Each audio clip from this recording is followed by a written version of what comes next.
Good evening, everybody. We're going to start the meeting in just a second here.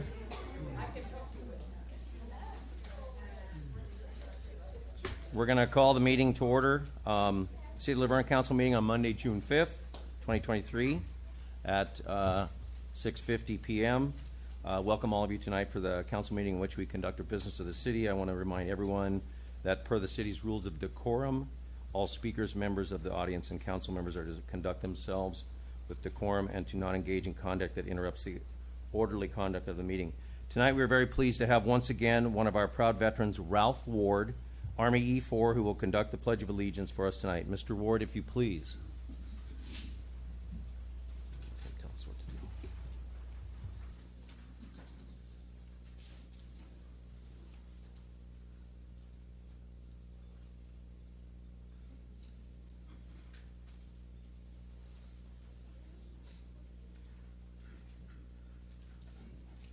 Please stand. All active military veterans, law enforcement, first responders, render a hand salute. All others, place your right hand over your heart. You may begin, Mr. Ward. Pledge allegiance to the flag of the United States of America and to the republic for which it stands, one nation, under God, indivisible, with liberty and justice for all. Thank you. One second, sir. 1 second, please. Okay. What rank, sir, did you, what rank were you? E4, E4, you're a specialist or corporal, sir? specialist. God bless you. I was once a specialist myself. Thank you. Thank you, sir, for your service.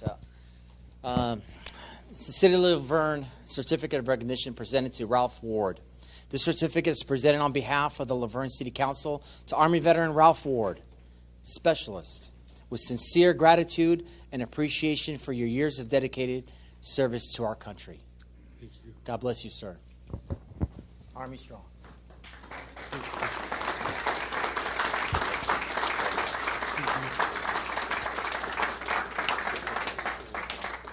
you go, one more.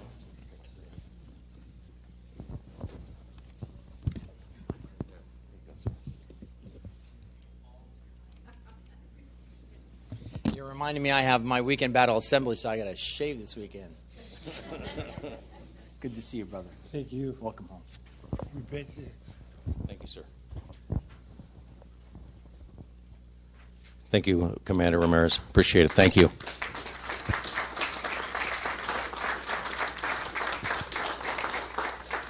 We have 3 presentations tonight, but because we've had some meetings that have gone long, we are closing in memory of Carl Harstein, who was one of our military wonderful family members. We have 2 of the family members here. Could you please come up?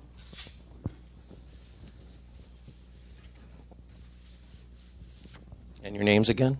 Donna. Donna. Steve. And Steve. Carl was born on August 21st, 1925 in Warsaw, Ohio. He enlisted in the Marines in 1941 on his 17th birthday. That's my dad did the same thing. Carl was part of the 3rd Marine Corps Division who had participated in the invasion of Guam, Bougainville. He fought hand-in-hand combat with the Japanese at the age of 18. He received the Marksmanship Award and Asian Pacific Merit Award during his service. He was discharged in 1945. Carl was part of the greatest generation and will be missed. He's survived by son Steve, daughter-in-law Donna, 2 grandchildren, and 4 great-grandchildren. City of Laverne, the family of Carl Harstein. On behalf of the Laverne City Council and the entire city staff, I would like to extend our condolences to you and your family on the loss of Carl Harstein. I am certain that all who knew Carl will miss him and long remember him. As a tribute to Carl, the Laverne City Council adjourned this meeting of June 5th, 2023. We're not adjourned yet, but we're doing it because they don't want to wait too long. In his memory, and as we've already shared, and I want to just extend our condolences and deepest sympathy to you and your family during your bereavement. Thank you, guys. And he was an amazing person. Amazing person. Thank you again.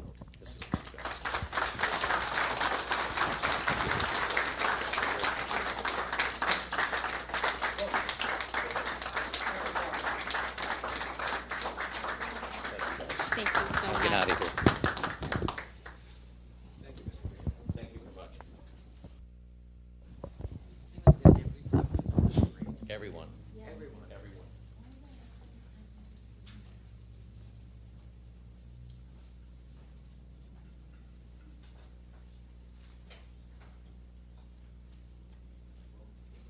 have the presentations. Oh, well, let's do roll call. Roll call, Mr. Manager. Thank you, Mr. Mayor. Councilmember Cashafiguita. Here, sir. Councilmember Lau is excused absence. Councilmember Johnson. Here. Mayor Pro Tem Crosby. Here. Mayor Hepburn. Here. And now you can go. Thank you very much. We are pleased to introduce Anais Medina Diaz, Director of the Communications of the San Gabriel Valley Mosquito and Vector Control District, who will present a PowerPoint presentation on the upcoming mosquito season. Good evening.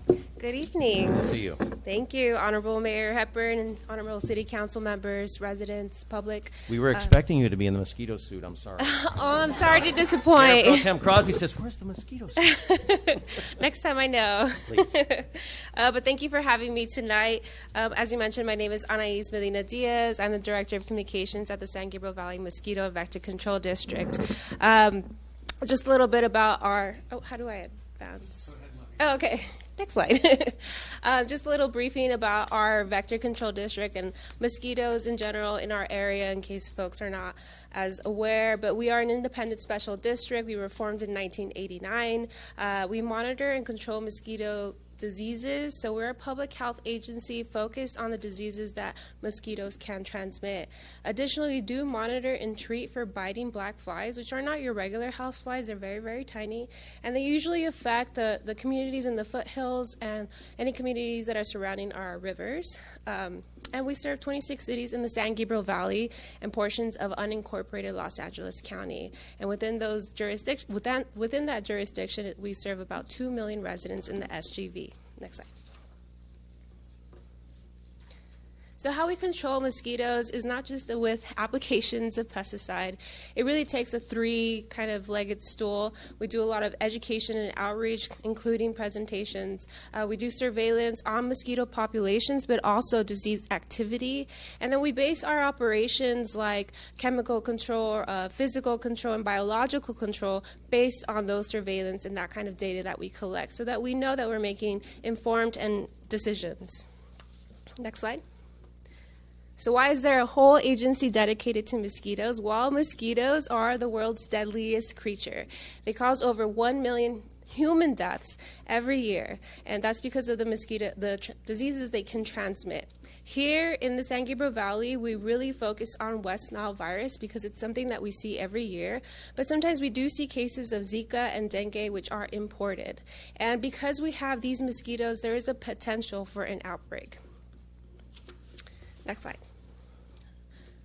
So a little bit more about these mosquitoes that you're all, I'm sure, very familiar with. So we have our Culex mosquito, which is our native mosquito.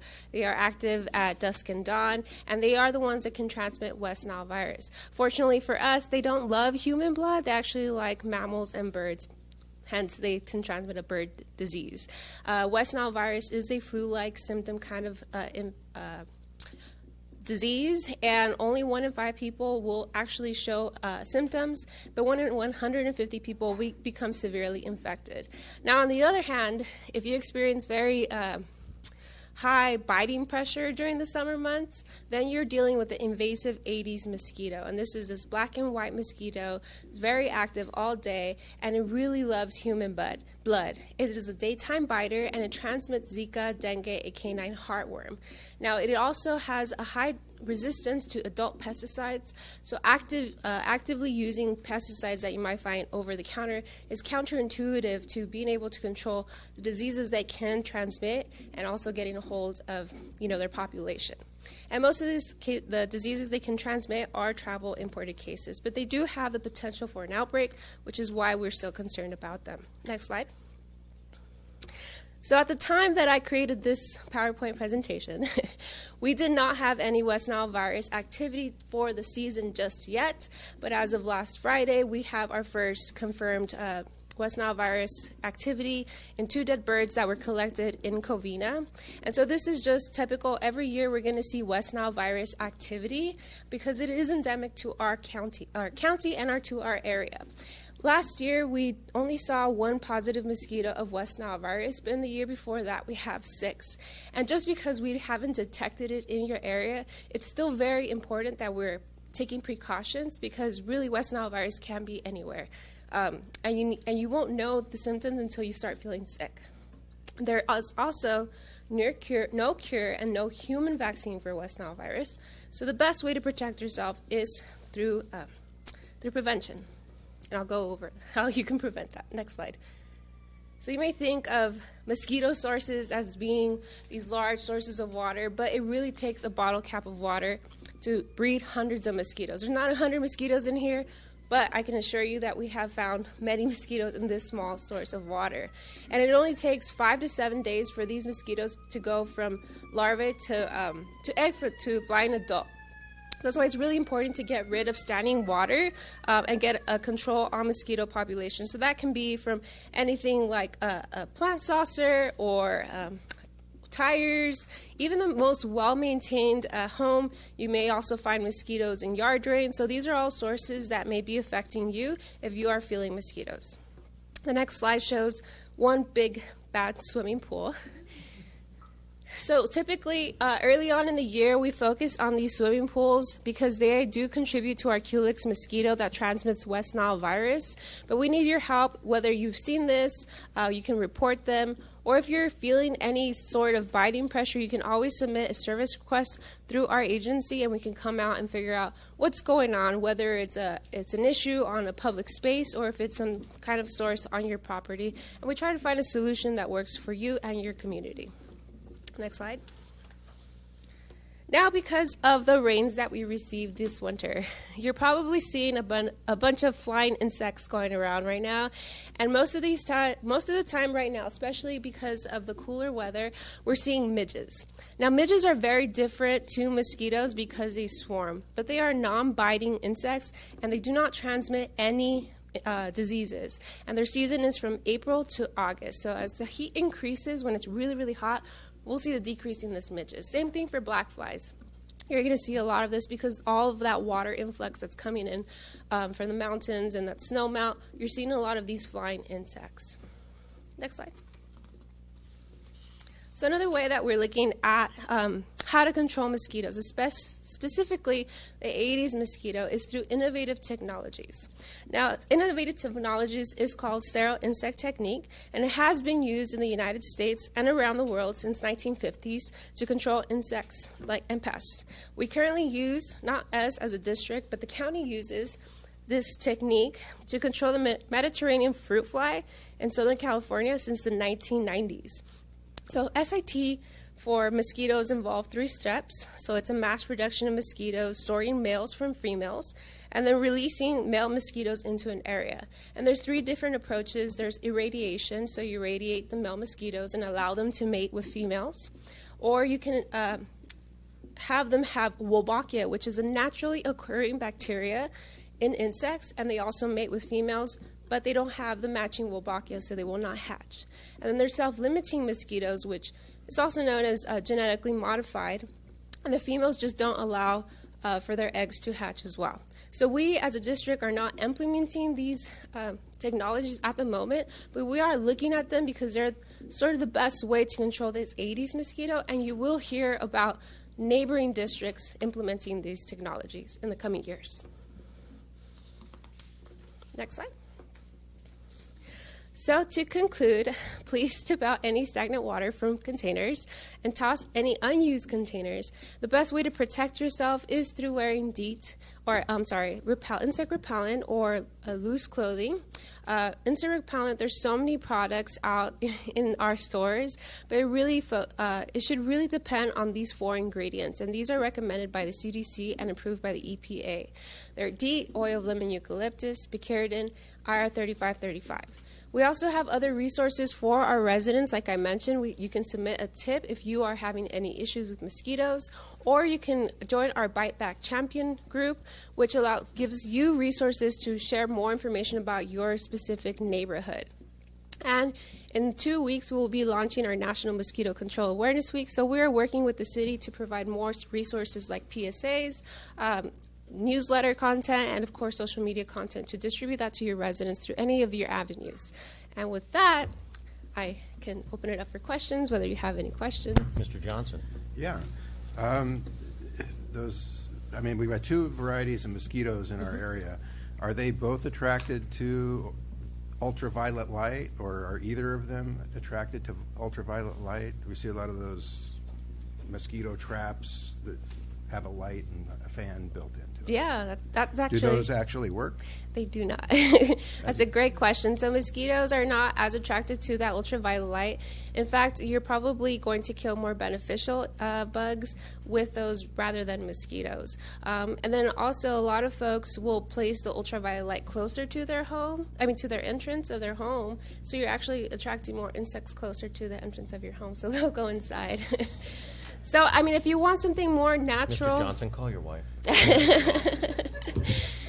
The Aedes mosquito, which is invasive and a very aggressive brider, is a very weak flyer. So if you're outside in your patio, you have a fan circulating around you, that will actually keep them away if you don't want to douse yourself in repellent. Very good. Any other questions for Ms. Diaz? Thank you very much, but we still want the big mosquito. I know. Maybe National Night Out, you can bring it out. Chief? Big mosquito. Where'd Chief go? I will for sure put in a request for her to come out. Okay. We'd like to make that request because it's the kids. Well, I love them. So I guess I'm a kid. Who can we have dress up? Oh, there you go. I'm going to get volunteers, so I'll volunteer. Thank you. Thank you. All seriousness, it's very serious, and we need to think about that because anything that's freestanding, like you say, even a cap from a bottle, and there's a lot of water standing around, so I suggest people start tipping everything over and getting that water out of there and drying up because this weather has been although this probably helps with the mosquitoes being this moist weather, but if it ever stops, but I'm sure it will. Yes. You know. As soon as the weather increases overnight, we'll see more disease activity and more mosquito population. So right now is the time to get rid of that standing water. Thank you so much for your presentation. Take Thank you. care. Our next presentation, thank you. Our next presentation on Laverne Police Department, rebrand of police vehicle decals. I would like to call up Laverne Police Detective Janessa Gonzalez, who will be conducting the presentation. Good evening.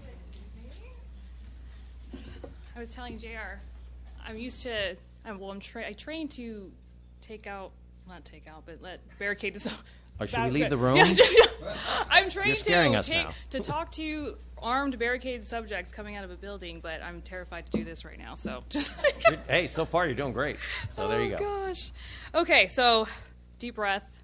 All right, here we go. Remember, you were the resource officer at the high Yes, school. If you can yes, handle them, right. Yes. you can handle all of these If I people, can no handle problem. those parents. Yeah, It's not the yeah. kids. It It's was the parents. The parents. Yeah. My child wouldn't do that. Thank you. Okay, well, good evening, Mr. Mayor, City Council, City Manager, and City staff. Again, my name is Janessa Gonzalez. I'm a detective for Laverne Police Department. Today I stand before you with great pride as we reveal some exciting changes.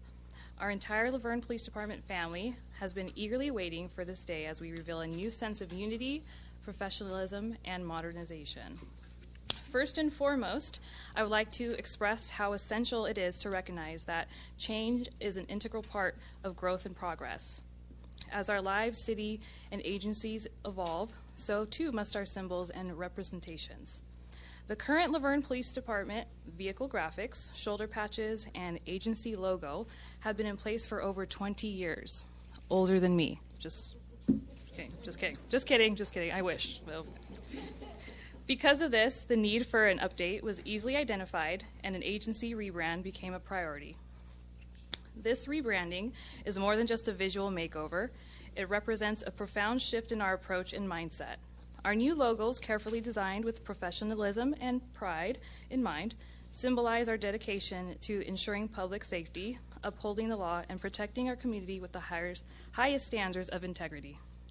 A design committee was formed, and a graphic designer was brought in to compile the input and create a result that was nothing less than perfect. The committee consisted of sworn staff, professional staff, records division, communications, a graphic designer, and public input. I want to acknowledge the painstaking efforts invested in this rebranding. Countless hours have been devoted to crafting each element with meticulous care and attention to detail. Our dedicated team, in collaboration with our graphic designer and community members, have worked tirelessly to ensure that our new logos, graphic vehicle graphics, and uniform patches are a true reflection of who we are as a department and the values we stand for. So, next slide. What's the goal? Our goal was to develop a visual brand identity for the Laverne Police Department and its units, divisions that represents its mission of providing the highest level of public safety services in collaboration with the community. Excellence in service with small town virtues. What is a brand identity? Your brand identity is your image. It's a visual representation of who you are and who you are for.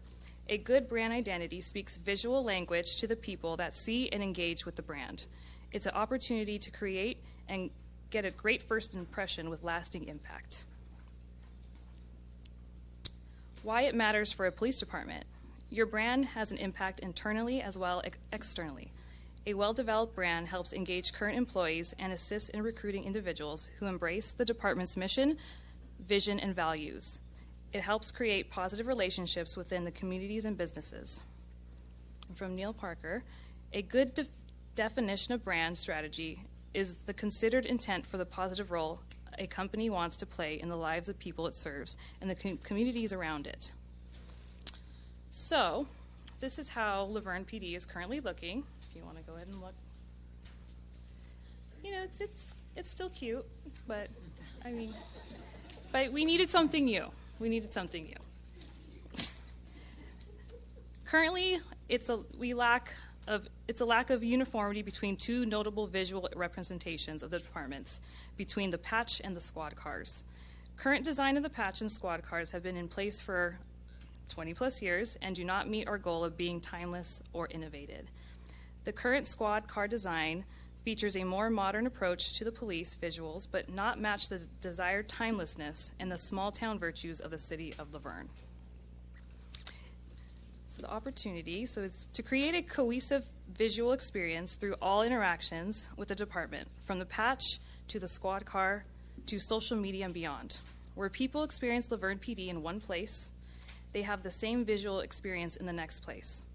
There's also an opportunity to capture the small town virtues and the timelessness of the rich police visuals that people quickly connect with while retaining uniqueness and distinction to the city and the department's resources and training. Next slide. Okay, so obviously these are very important: safety, community, and service. So this rebranding represents a pivotal step forward for our department, reflecting our unwavering commitment to safety, community, and service. These words, safety, community, and service, serve as our current motto and became the foundation of what was to be designed when this project began. Our motto serves as a reminder of our commitment to safety for all, our strong community engagement, and always providing the absolute best service possible. Several goals were set during this rebrand: minimalistic image, clean and simple, forward-thinking, timelessness, professionalism, aesthetically pleasing and attractive to the eye, ensure the image connects with and speaks to the community, include community input, unique and inviting, trend-setting, and also worn proudly by those who represent the agency. Once the goals were set, several words were selected as a guide for what the new image should represent. Some such as protector, justice, courage, inclusive, noble, valiant, equal and fair treatment, balance, strength, and stability. The decision to adopt a new minimalistic image for our vehicle graphics, uniform patches, and agency logo was born out of careful consideration and a desire to create visual identity that is more inclusive, adaptable, and reflective of our shared values. All right, here it is. Let's go. Clicker. Okay, here we go. So there it is. Okay. So, first and foremost, you can see our motto surrounding the main image: safety, community, and service. Now serves as a constant reminder as it is worn by all. The justice scales are balanced, which represents fair and equal treatment to all. The three vertical lines and the base resemble a pillar or column, which represents strength and stability. 1906 proudly represents the year in which our city was incorporated. As you can see, the simple, clean line serves as a visual, pleasing image. Then we have our next one. It's our shield. And the shield, again, the same image now outlined as a shield, which represents us as community protectors. It provides reinforcement of a safe community through strength, resilience, and courage. And those are going to be, that's our Navy patch. It's going to be on our, like our Class A's. Then we're going to have our black patch for our Class C uniforms.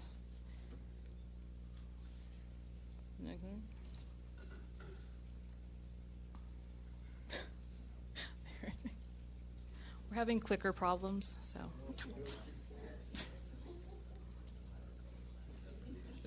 Yeah, you go. We'll, yeah, there we go. Then we got our black patch. There you go. Our new uniform patch pays homage to our past while embracing the present and looking towards the future. It signifies our commitment to honor our heritage while remaining forward-thinking and adaptive to evolving needs and aspirations of our community. Again, the image will now be proudly worn on our shoulders and serve as a reminder of the highest level of safety we provide, our strong community engagement, and our dedication to providing the absolute best services possible. Now, that's our cars. That's what they're going to look like. Okay.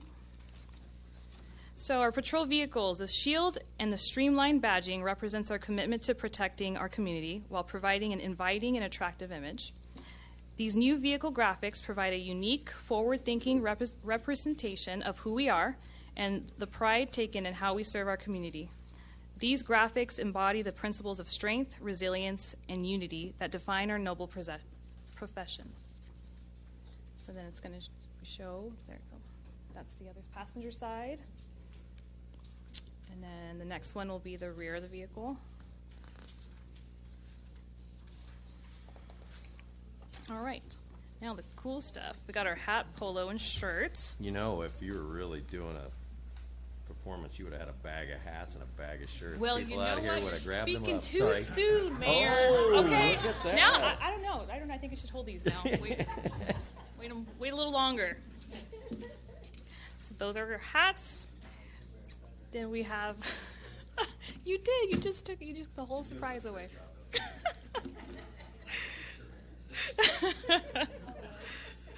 Now we got our polos. This, our professional staff, our records, communications, they'll be the one wearing those shirts. Let's see. And then those are our T-shirts, which you may or may not be getting now.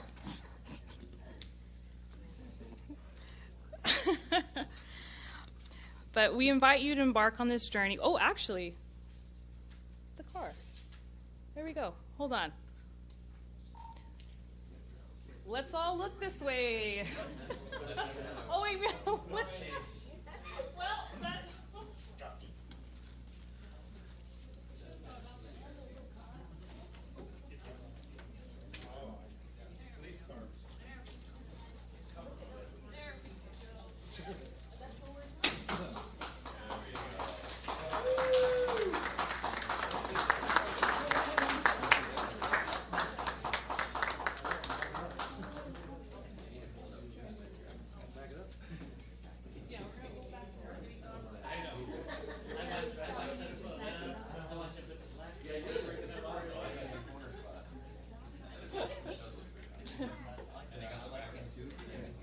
Yeah, it looks very clean.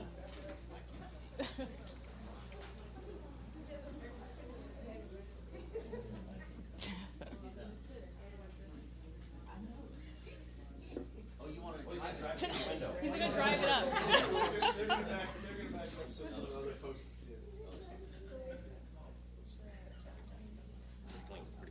Right? There she is.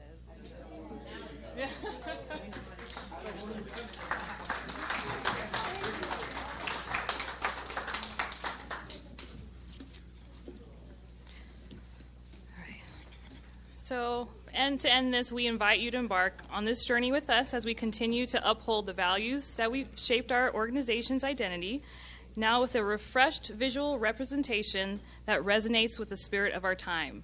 Together, let us forge ahead into our united in our shared pursuit of a brighter, more inclusive future for all. And I did bring something to share with you guys. Except for me. But this is what it looks. I have the T-shirt, so you can see in the back. There you go. They're nice and soft.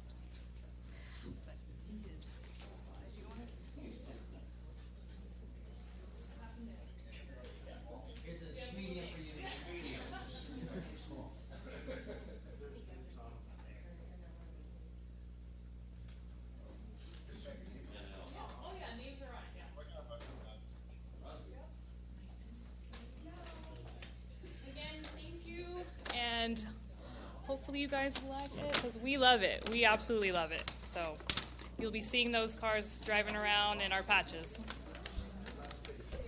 When will all the Also, rebranding be completed?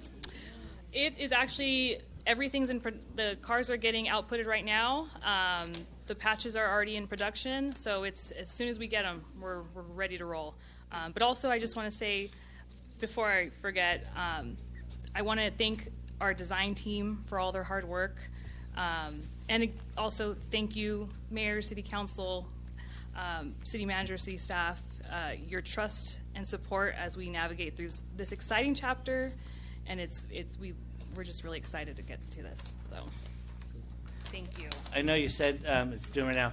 Will it happen before the 4th of July, where we're really the whole city's out and see Chief everybody? Gonzalez will go ahead. He knows way more than I do about this. So you may recall we had a little bit of issue with some of the newer vehicles being supplied to us. What we're trying to do is apply the new decals to the newer vehicles and progress from there. What we have to do is remove some of the decals from some of the older vehicles. That's still in the process as well. The setback we have is that some of the vinyl that's on there, it's older vinyl, so that's got to be replaced.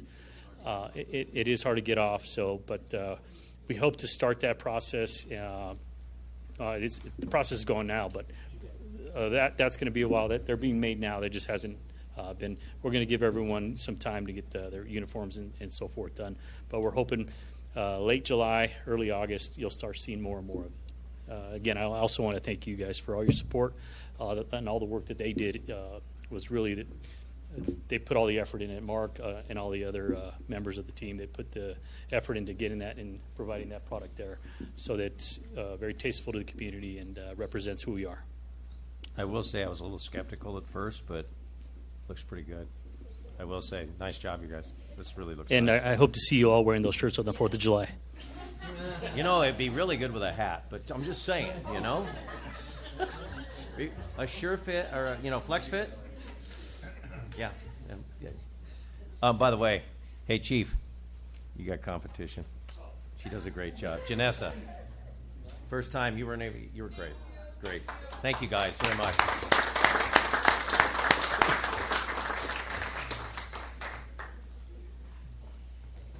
We are done with presentations. We will now move to announcements of upcoming community events. I'd like to call up, we have a couple names here, but I'm going to give out something here real quick. We have, as people, if you didn't know, 740 East Foothill, where they want to put whatever they want to put there, a housing development. We're not sure what they want to put there, but it's a 5-story or 4-story, whether it be senior housing or previously unhoused individuals. This Saturday, 10 a.m., June 10th, there will be a peaceful demonstration basically there, and it's basically going out to all the community, and I think it's important that we show our support that we're not against anything to do with homeless as far as getting the people that are homeless into sustainable housing, but not a 5-story or 4-story building in the middle of a residential neighborhood. It's just not appropriate. And also, the next National Core Community Meeting is scheduled for June 15th. It will be in person, but we do not have any further information at this time. Please keep checking on our website within the next week. We'll get more information out of that. Also, there will be a community protest. You already know that. And the cities of San Dimas and Laverne are coordinating schedules for a joint city council meeting to be held in the first weeks of July. This will also be in person, will include county supervisor, county departments, and national corps. And I do want to thank all the people, Nikki, and all the people that have been doing this to put this information out there. It's something that we need to really understand what's going on and have a seat at the table, which we were not given at the time. And so we move forward with this. June 15th, what time? June 15th, right now, we're not sure. It's in flux. Right now, they're looking at one in July. That's the one we were passed around as far as the time. We're not sure yet. So. Yeah, as soon as we find out more information, we'll post it on our website, which is the www.cityoflaverne.org/740 Foothill. And then we'll have all the information up there as soon as we get it. So we'll be posting this also on our website, on the city website. We'll also be I'll do a minute with the mayor, make sure that we get this out to everybody. And if anybody's got connections with the media, TV media, get them out there. It's important. Next, we have Gerald DeHer. Is that correct? Delker. Delker. Doherty Elks Lodge. Good evening, sir. Thank you, Mr. Mayor and City Council. This is my 5th presentation I made. You may wonder, why is Doherty out here in Laverne? Well, I happened to drive in the city today, and I happen to notice very nicely that in the upper left-hand corner of your sign, welcome of the various organizations, is our elk symbol there. Now, how many of you know that elks are actually serving your community? I've been doing it for years. We've been doing the dictionary program for 3rd graders for over 10 years here in the city. Every 3rd grader, public and private schools, get into the dictionary. It's part of our program. The idea is we're Doherty Elks Lodge is because everybody else has merged into us over the years, and we're the last surviving lodge. We should be actually called the Gold Line or the Foothill Lodge. Everything except for Bradbury goes through us. Now, we are very involved in the youth programs. Like I said, the dictionaries for kids. We also do essay contests for Americanism, drug awareness, poster contests, and for the high school students, a video contest for them. Last year at our awards banquet, last year, we awarded $1,000 in certificates to all the children. And we promoted through all our entire district for participating. We also offer scholarships, not only for the most valuable, but also vocational scholarships. If anybody here, even in the audience, if you're a U.S. citizen and you want to go back to school for a 2-year program, you can apply through our local office in Fresno for a 2-year scholarship, maybe $2,000 to help out each year for buying books and so forth. They're more in demand now by adults than they are by kids. But, I mean, it's very useful that we can have that to you, too. I also am very active in the last 10 years. I've been doing a thing called Bikes for Kids. Back about that time, Doherty tried to limit a lot of busing, so I started a program. We started building bicycles and also getting helmets for the students. Because actually the most important thing you have to have is a helmet when you're riding a bicycle. Kids don't want to because it looks silly, but I'll tell you, a Band-Aid looks a lot worse. And this year, actually, I've been got enough to 532 helmets distributed to amongst the cities. I've already distributed to Monrovia, Doherty, and San Dimas today. I also have some in my car today if I can find somebody in this city that will be willing to accept them for a way of presenting them to the students at any time. I've got like 50 of them right now for you, if anybody can accept them. Normally they go to the police department for public safety office or whatever and give them out at any of your parks and public events. I also do a bike repair clinic. In fact, tomorrow I'm doing a repair clinic over in Arcasuda for their students at a recreation park during the afternoon events. If you have any events scheduled here, I've done it in Glendora when they had a bike rodeo. I know that Doherty's got one coming up, a bike rodeo. I help do free bike repair, free parts and all this for it. And I also do a weekly bike repair clinic at a local high school, teaching kids how not only to work with bikes, but what our tools are. Ask a student one day, bring me a screwdriver. He brought back a pair of pliers.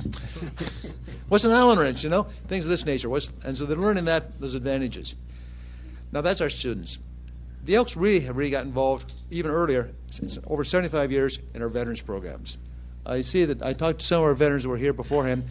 This last year, our National Foundation gave us $15,000 to support our veterans. They talk about homeless and things. El Monte has really done a great job. We support the Veterans Village, which houses 40 previously homeless veterans. I do a dinner for them on the 4th and 5th Wednesday of every month. Plus, we also do additional supplies like coffee makers or toaster ovens, things of this nature they need. And they've also got a place in Palo Verde, another 20 veterans, Title I families. On Baldwin Avenue, Baldwin Rose, another 20 families, plus multiple Title I families. And just opened a recent facility down on Valley Boulevard in El Monte.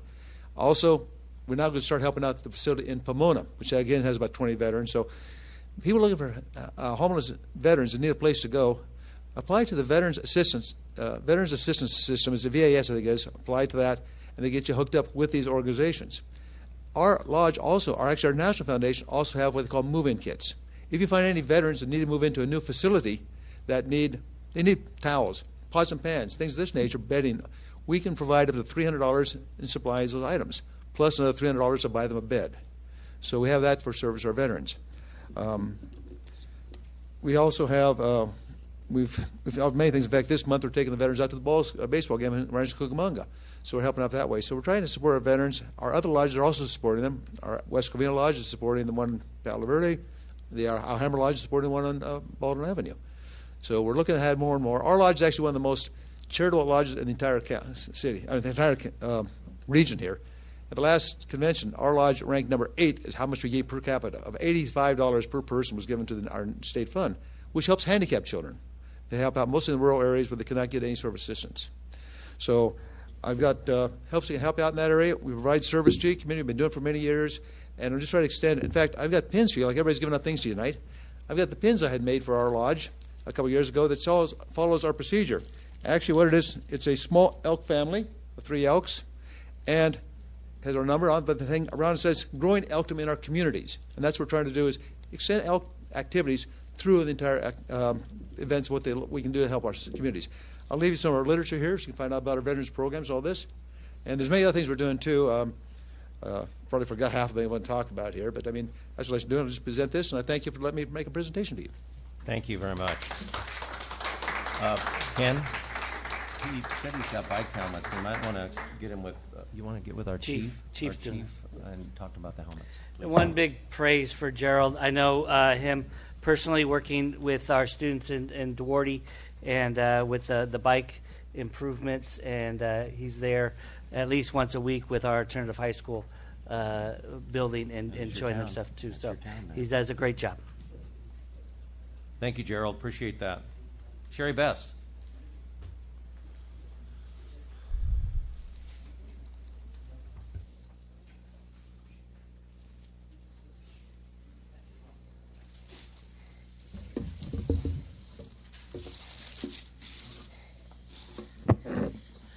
Honorable Mayor, members of the City Council, and members of the community, I'm here to report on activities of the Laverne Historical Society. I don't have any hats, I don't have any pins, I don't have any T-shirts. I have flyers, and I have membership forms, yes. So this coming Saturday, on June 10th, you have an opportunity at 10 in the morning to get acquainted with the City of San Dimas. There is a free tour of the City of San Dimas. It will begin on the porch of the Walker House and conclude about an hour and a half and 3/4 of a mile later. Like the Lordsburg Hotel, the 15,000 square foot San Dimas Hotel was built in 1887 in anticipation of a land boom that never happened. It was renovated by the City of San Dimas, and this hotel is listed on the National Register of Historic Places and is the only existing 1880s railroad hotel in all of Southern California. So we took ours down in 1927. They still have theirs. The tour will conclude with a visit to the San Dimas Historical Society rooms that are on the second floor of the Walker House. So avail yourself of this opportunity to get to know the City of San Dimas.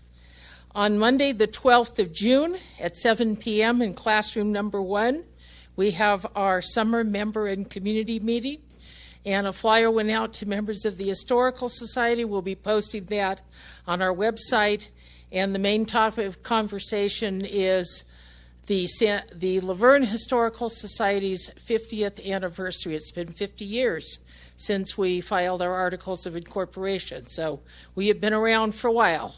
We want to talk about the future of this organization and what we can do for the community.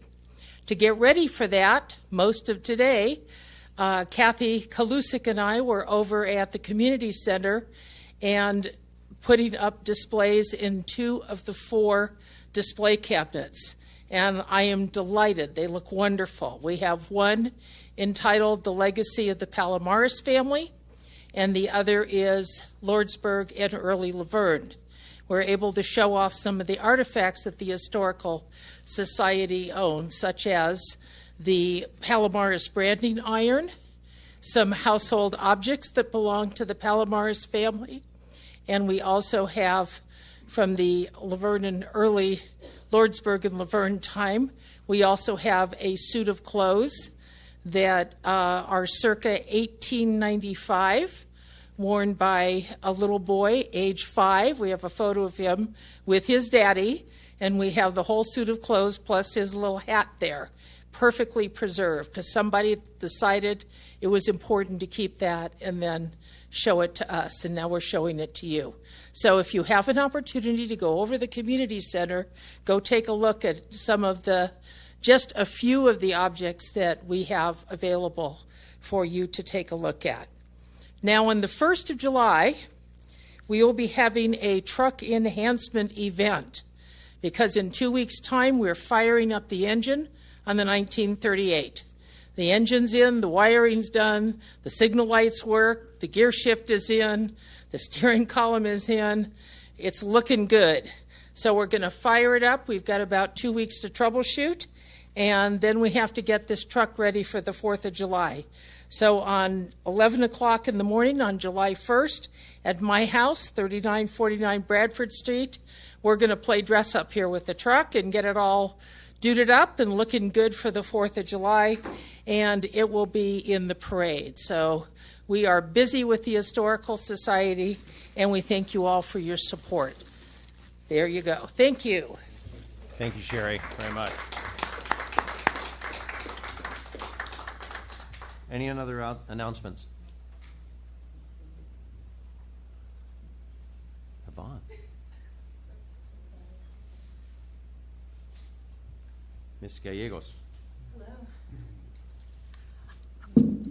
Hello, good evening, everyone. My name is Yvonne Gallegos. I am the Vice Chair of the Cultural Awareness and Social Inclusion Committee, and I just want to invite everyone to our next meeting, which is on Wednesday, this coming Wednesday at 5 p.m. At Hillcrest in the Citrus Room. All are welcome, and I hope to see a lot of you there. Thank you very much. Thank you. Anyone else? Council, any announcements? With that, we'll close announcements. We are going to move to yes, well, no, we're not going to go consent.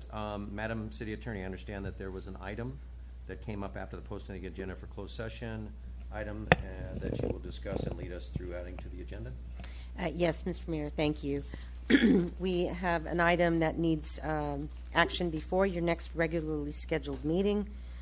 It is an additional closed session item pursuant to Government Code Section 54956.9 A small d 1, and it is Forsyth versus Laverne, case number ADJ 0543815. We would ask that you bring that onto the agenda. It does require a unanimous vote of those present, since you are missing one of your members. Then I would ask for a motion. Is that correct? Correct. Motion. I so move. Second. And you want A vote. a vote? Yes, Vote, please. Thank you very much. Thank you. That was That matter- approved 4-0. And that matter will be added to the closed session agenda that will be held at the conclusion of the regular meeting. Thank you, Mr. Mayor. Thank you, Ms. Attorney. Consent calendar. As a reminder, the consent calendar is considered a routine matter and will be enacted by one motion unless pulled for a separate discussion. And I know that we have item number 1 and city council minutes and item number 2. Pulled? Registered audit demands were pulled from the consent calendar. Okay. At this time, though, we have a motion for the other items remaining on the consent And calendar. that's through 18, correct? Yes. It's a long. It's a consent. long- I move to approve the consent calendar minus item number 1 and number 2. It's through 13. Through 14. 1 through 14? Oh, you're right, 13. Number 13. So we go through 13. Through 13, okay. Okay, because then we have to go to successor agency. With that, we have a Second? Vote, please.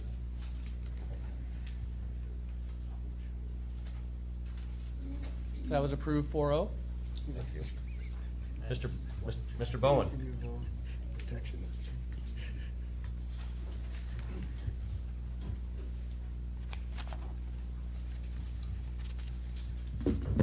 Good evening. Rick Bowen. Mr. Mayor, Council, I had pulled these because I read the minutes that were attached, and as of today, I don't know if they were corrected late today, they were not accurate.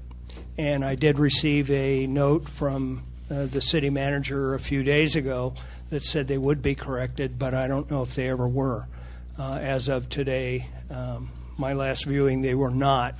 They do not show, I believe it was on page 22, at the bottom it said public comment, and none of the public comments were there. So I'd like to have those records at least show that people are coming to the meeting and are voicing their opinions and or concerns. So this happened before, so I'd like to make sure that doesn't continue. And also on the audit demands, there are a couple things, couple of checks, and I won't ask about those. What I do want to ask about, and I understand those were provided late today for me to review, but I was here. The EFTs for the CJPIA excess pool. Back in February, there was a $45,000 expenditure for that, for the excess pool. Never heard of it before.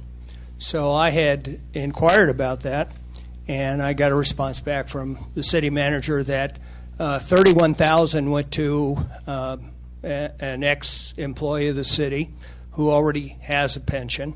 Another $9,000 went to our recently retired city manager, and another $4,000 or $5,000. Mr. Bowen, I think you're talking about the pension. The excess pool? No, not the CJPIA. Oh, that one. Pool. I'm sorry. That was the replacement. Yes. Yeah, that was the replacement benefit fund. So we talked about it a couple times. Really, still not clear on the concept. Even Mr. Domer had indicated he had communicated with CalPERS trying to understand why this extra money was showing up. $31,000 for somebody that makes a $137,000 pension already. So do they get extra money? So one day, hopefully, we'll get that kind of cleared. Yeah, well, Mr. Mayor, on that, if we can take the vote. Well, first of all, what I'd like to do is on the minutes, I'd like to continue that item to the next meeting so we can make sure.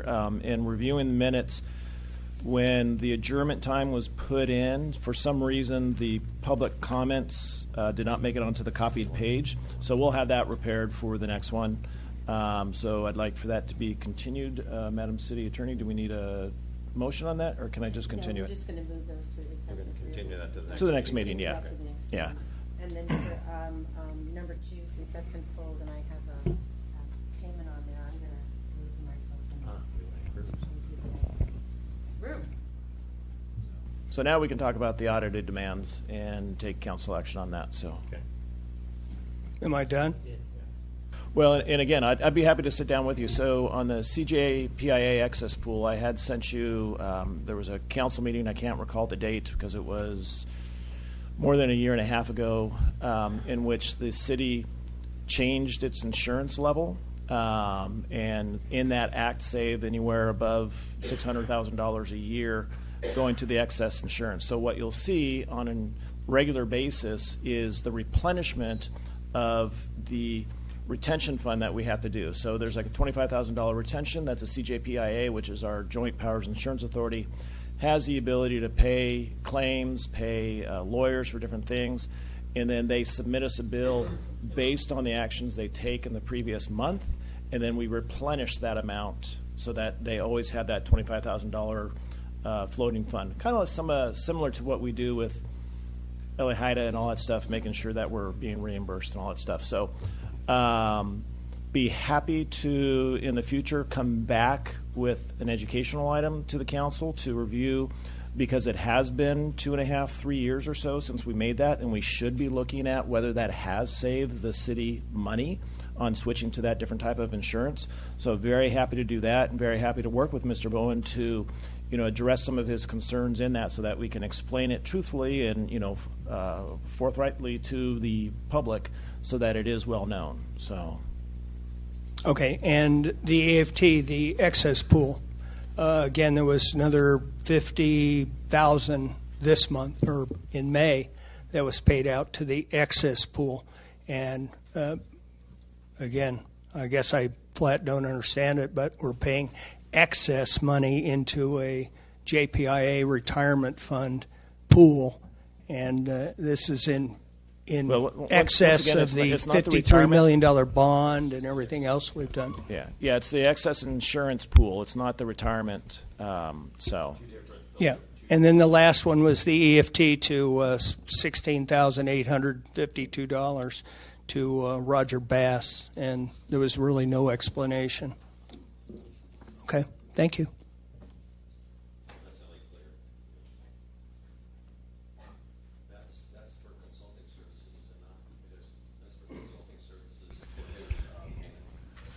If it was LA Clear, it would be related to the payroll, and so. It's definitely payroll. There she is. There's Christy Boss. can come up, and she has. Nope. Oh, I know it is, for sure. Thank you, and I do apologize to Mr. Bowen. He did send in the request on Thursday, but with the budget, I've been busy, and so I didn't get these to him until 4 o'clock today. So yes, the replacement benefit fund is different from the JPIA excess pool, and the items that Mr. Bowen pulled from the demands were JPIA excess pool replacement, or the replenishments, and there's 2 of them, the Roger Bass check, and then 2 payments for retiree medical. So the excess pool, those are all payments to, or the majority of them are payments to legal firms to work the cases that we currently have. So people file a claim for liability, they trip on a sidewalk or whatever it might be, and so our JPIA fights those claims and tries to work in the best interest of the city, and so that's what those are for. The Roger Bass is correct. That is for HIDA. We do have a contract, or LA Impact has, or sorry, LA HIDA has a contract with Roger Bass. He is the director of HIDA, and so he does get paid on a monthly basis for that, his LLC. And then the other 2 items that were pulled were Mr. Russey's retiree medical reimbursement, which is done quarterly. He does not take the medical as he can, and instead he takes the reimbursement because his spouse pays for a portion of it, so we reimburse, which is actually a savings to the city. And then the same is for Radford Ingalls, who was the retired police chief, and it's the same situation. We reimburse quarterly.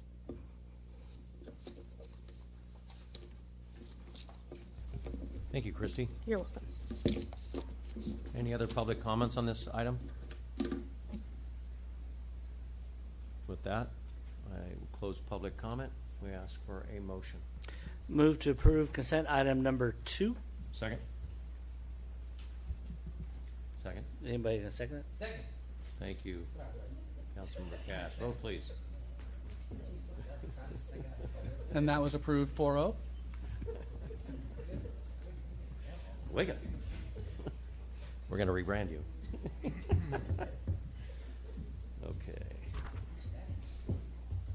With that, we move to. Yeah. 13. Gosh, I keep track of this stuff. We need to recess. We're going to recess where are we here? Now we recess to meet with the Laverne Joint Public Financing Authority. State the time for the record. It is 7:49 p.m. We will recess. And do we have any public comments on the successor agency? I have read it first. I have a report. Why don't you report it out first, and then we'll have a public comment. Thank you. Thank you, Mayor. And it's actually kind of fitting that Jeff Allred was here earlier tonight, as you see his name on a lot of correspondence for Valley Rancho Mobile Home Park. Utilizing funding from affordable housing under redevelopment agency, the city of Laverne underwent a process of purchasing Valley Rancho Mobile Home Park in April of 2000. Over subsequent years, Valley Rancho has undergone numerous improvements, including substantial electrical upgrades. However, the current gas and electric infrastructure is primarily master metered, meaning it is owned by the park and metered by the park, unlike traditional residential properties. The attached resolution grants an easement to Southern California Gas Company for utility purposes at Valley Rancho. This easement will allow the conversion of the current utility infrastructure for natural gas to be replaced, improved, and transferred. Southern California Gas Company is now ready to proceed with the necessary easement stage as part of the planning process. Edison will similarly also need to be granted an easement for their portion of the project, but the necessary documents are not completed at this time. Staff's recommendation is to adopt the attached resolution titled, "A Resolution of the City Council of the City of Laverne, County of Los Angeles, State of California, granting an easement to Southern California Gas Company for utility purposes for 2909 Arrow Highway, otherwise known as Valley Rancho Mobile Home Park." JR, for clarification, are residents there going to receive a meter to where they pay their own utility now for their charges for gas? That will be part of this project. This is just the planning phase of that. The actual project has not begun, but that will, currently the park meters them directly, but they would become a direct customer of Edison and the gas company. Okay, thank you. No, I'm just asking. Go ahead, Councilman. I just want to thank you, Mayor. Is giving them this easement, does that encroach on any of the homes or the seniors are at or anything else? Does that affect them in any which way, shape, or form by granting this easement? It doesn't. Frankly, it'll be an improvement for the park. Okay. The park's older, Sure. so this will provide brand new infrastructure. With it, we're also working with Spectrum to lay Spectrum their infrastructure as well to provide internet services and those types of things to this park that's been lacking there previously. So this is a really good thing. It's funded through the Public Utilities Commission, so there's no cost to the residents or the park itself. So it's kind of a good win project for us to continue making improvements there. Thank you. And this is a city-owned park, is that correct? It is. Technically, it's under the Laverne Financing Authority. That's why we recessed to that body, which is this body too. Well, and I want to say that ever since I've been on council, since 2015, that's been one of the biggest complaints of Valley Rancho is the fact that their infrastructure is so old. We did the electrical improvements, but they still had poles with wiring that was pretty much antiquated, and they would not do anything with it because they couldn't approach it. So not only being a separately metered, which is extremely important, to have the infrastructure so they can have a great Wi-Fi system in that park. So it's kind of a win-win. So, any other questions for staff? Thank you, Assistant Manager JR. I'm going to open up public hearing. Are there public comments? Do you have any public comments on this item? No. We'll close public comment, move it up to dais. Do I have a motion? I move to approve resolution number JPFA-66, granting an easement to Southern California Gas Company for utility purposes for 2909 Arrow Highway, other known as Valley Rancho Mobile Home Park. Do I have a second? I second. Thank you. We vote, please. And that was approved 4-0. With that, we're going to close our public finance, or the whatever we're called, the successor agency at 7:54 p.m. and we reopen our council meeting at 7:54 p.m. We are now on. We have 3 public hearings. Is that correct? First is the annual report and public protest hearing of Old Town Laverne, and the first reading of the ordinance 1118 regarding expenditures of funds and determining action is exempt from the California Environmental Quality Act. Mr. Domer, please introduce staff. Thank you, Mr. Mayor, members of council. Eric Scheer, Community Development Director, will make this presentation. Good evening, Mr. Mayor and council members. This is the annual report on the protest hearing for the Old Town Laverne Business Improvement District. This is required by state law, the municipal code, and the bylaws of the district itself. The council tonight will review the annual report, the proposed budget, reestablishing the district boundaries and fee schedule, and also this is a unique time this year to modify the municipal code related to the expenditure of city funds, and I'll talk about that later. In 1986, the city council established the Old Town, or what was then called the Downtown Laverne Business Improvement District, and then the following year they established the advisory board, which is made up by business owners and residents to provide advice to the city council on activities related to the Old Town Laverne Business Improvement District. As I mentioned, the annual report is multi-pronged. It talks about prior activities, the proposed budget, and reestablishes the district boundaries. At this time, I'd like to bring up Craig Walters, the chair of the district board, and he's going to talk a little bit more about the activities.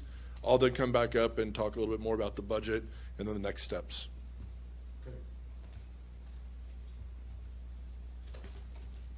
Or should we call him Mr. Hollywood? During the fair, Craig Walters was in basically where the animal enclosures were. He was on every channel in the morning that was imaginable, 4, 2, 7. Such a spokesman. He was perfect. I told you, Tim, get yourself a goat and you'll be on every channel. Every channel in the country. So that's the Craig Walters. Get a goat. Get a goat. Good Mayor evening. and City Council, thank you for having us tonight. I guess you don't really have a choice, but we're glad to be here anyway. I actually was on the City Council in '86 when this district was set up. And at that time, Old Town Laverne, then called Downtown Laverne, was quite different. It was in various states of disrepair. We didn't have a very vibrant business community at that time, which is really why the district was formed. Several of the business owners at that time felt if they had a mechanism to come together to collect some very modest funds from the other owners of businesses in the Old Town to do some improvements and try to put on some events and activities that some good things could happen. Much has happened in that almost 40-year period, and every time I drive through Old Town, I just marvel at how far it's come in this time. The fact that you can go down there almost any night of the week and have a hard time to find a place to park because the restaurants are packed. During the day, the businesses, the non-restaurants are doing great business. As far as I know, right now we're in virtually zero vacancy. And I think it's a great testament to the business climate that's been produced there and a great testament to the partnership that we've built over these years with the city. Many people don't realize that the Old Town District really is a part of the city. The board members are appointed by the City Council, and we rely very heavily on... Mr. Walters, if I could just stop you for 1 second. We have a conflict, and Mr. Johnson's going to recuse himself and explain why. I own property within the map that's outlined here, so I will step out. So forget what I said. Start over. That's What did he say? Easy to do. I wasn't lost that sense of humor yet. I wasn't even here. It wasn't. Yeah. Continue, sir. Thank you. We, I think at this stage, as I said, almost we're coming up close to 40 years. Old Town has really come into its own, and the university has also really increased its game over the last many years. And this is a great place to be. This is where Laverne started. I was thinking today that as we near completion of the light rail, which will again put a rail focus back in Old Town where our community started, in fact the same exact spot that the original land sale happened is where the light rail station is going to be. This is an exciting time, And I live in that area. Every day I see the improvements going on East Street and 2nd Street with the new pathway, the pedestrian gateway that will lead people from the new train station to Old Town. It's pretty exciting. There's a lot of good stuff going on. This last year saw some improvements. Probably the most notable one was the completion of the stage improvements at Monero Square. And we have been able to use it for a couple of events. The last Christmas season, holiday open house, our wine walk was, we had check-in there, and all of our check-in this next year will be held at that area. We're hoping, we've been discussing at the board level of bringing some summer concerts to that. Now that we have some space there, we have a nice stage, and maybe it's music at Monero. We don't know what the name will be, but certainly nothing like the scope of what's at Heritage Park. But some summer music going on, people out enjoying dinner, walking around Old Town. I think it's going to just continue to enhance what we're doing. I'll say just one more thing real quick. Financially, we're in a very good place. We have a very solid reserve of about $130,000. We have been able to contribute money to assist the city in improvements like the tree lighting, like the stage at Monero Square, and we expect to continue to do that, largely because of the events that we have hosted. The beer walk and the wine walk have brought in funds to allow us to expand and do other things. So I see the future of Old Town being very bright, and really appreciate the support of the City Council, the staff. Eric Shearer has been just amazing support, and Natalie, also staff support. We couldn't put on these events and activities without them. So if you have any questions, I'd be glad to answer them. Otherwise, thank you for your attention. Thank you, Craig. You guys do a great job. It's a great place downtown Laverne. It's changed drastically, like you say, over the years, and we're really we're kind of blessed here. Yep. Got a nice little gem down there. But I would like to see that would be great. Concerts would be great. Just nice music while you're strolling through there and going to the restaurants would be really cool. That's right. Yeah. Thank you. Get a goat. Get a goat. Following up on the proposed budget for this next fiscal year, part of the packet included a summary of the proposed budget. The district board has recommended approval of this budget. It identifies nearly $108,000 in revenue and $116,000 in expenditures, which normally would be cause for concern. However, $20,000 of that is a one-time capital improvement contribution towards the expansion of the tree lighting in Old Town. So that's a one-time fee. So they do operate under a balanced budget. In fact, the reserves are more than a full annual expenditure budget of $138,000 projected. So the two primary events that raise funds for the district are the wine walk and beer walk. That allows the district to do things such as extension of the tree lights, program for concerts in the park or concerts at Monero Square, which those would not be any cost. They'd be free to the public, but obviously there's costs associated with putting on events such as those. This is, again, an annual protest hearing to where it'd be appropriate to receive any public comment this evening from businesses within the district on their, if they had any concerns. In my 24 years, we have not had any protests to this. The rates aren't increased, the boundaries aren't being modified based on past years. But it is a public hearing for that purpose. As I mentioned, we're going to do something a little different this year in that we are recommending that we make a modification to the municipal code. The municipal code language that's in there was I'm guessing, from the original inception in 1986 or 87 for the district. It has very specific requirements that expenditures of over $500 basically have to be approved. Anything over $100 are approved by the board and expenditures.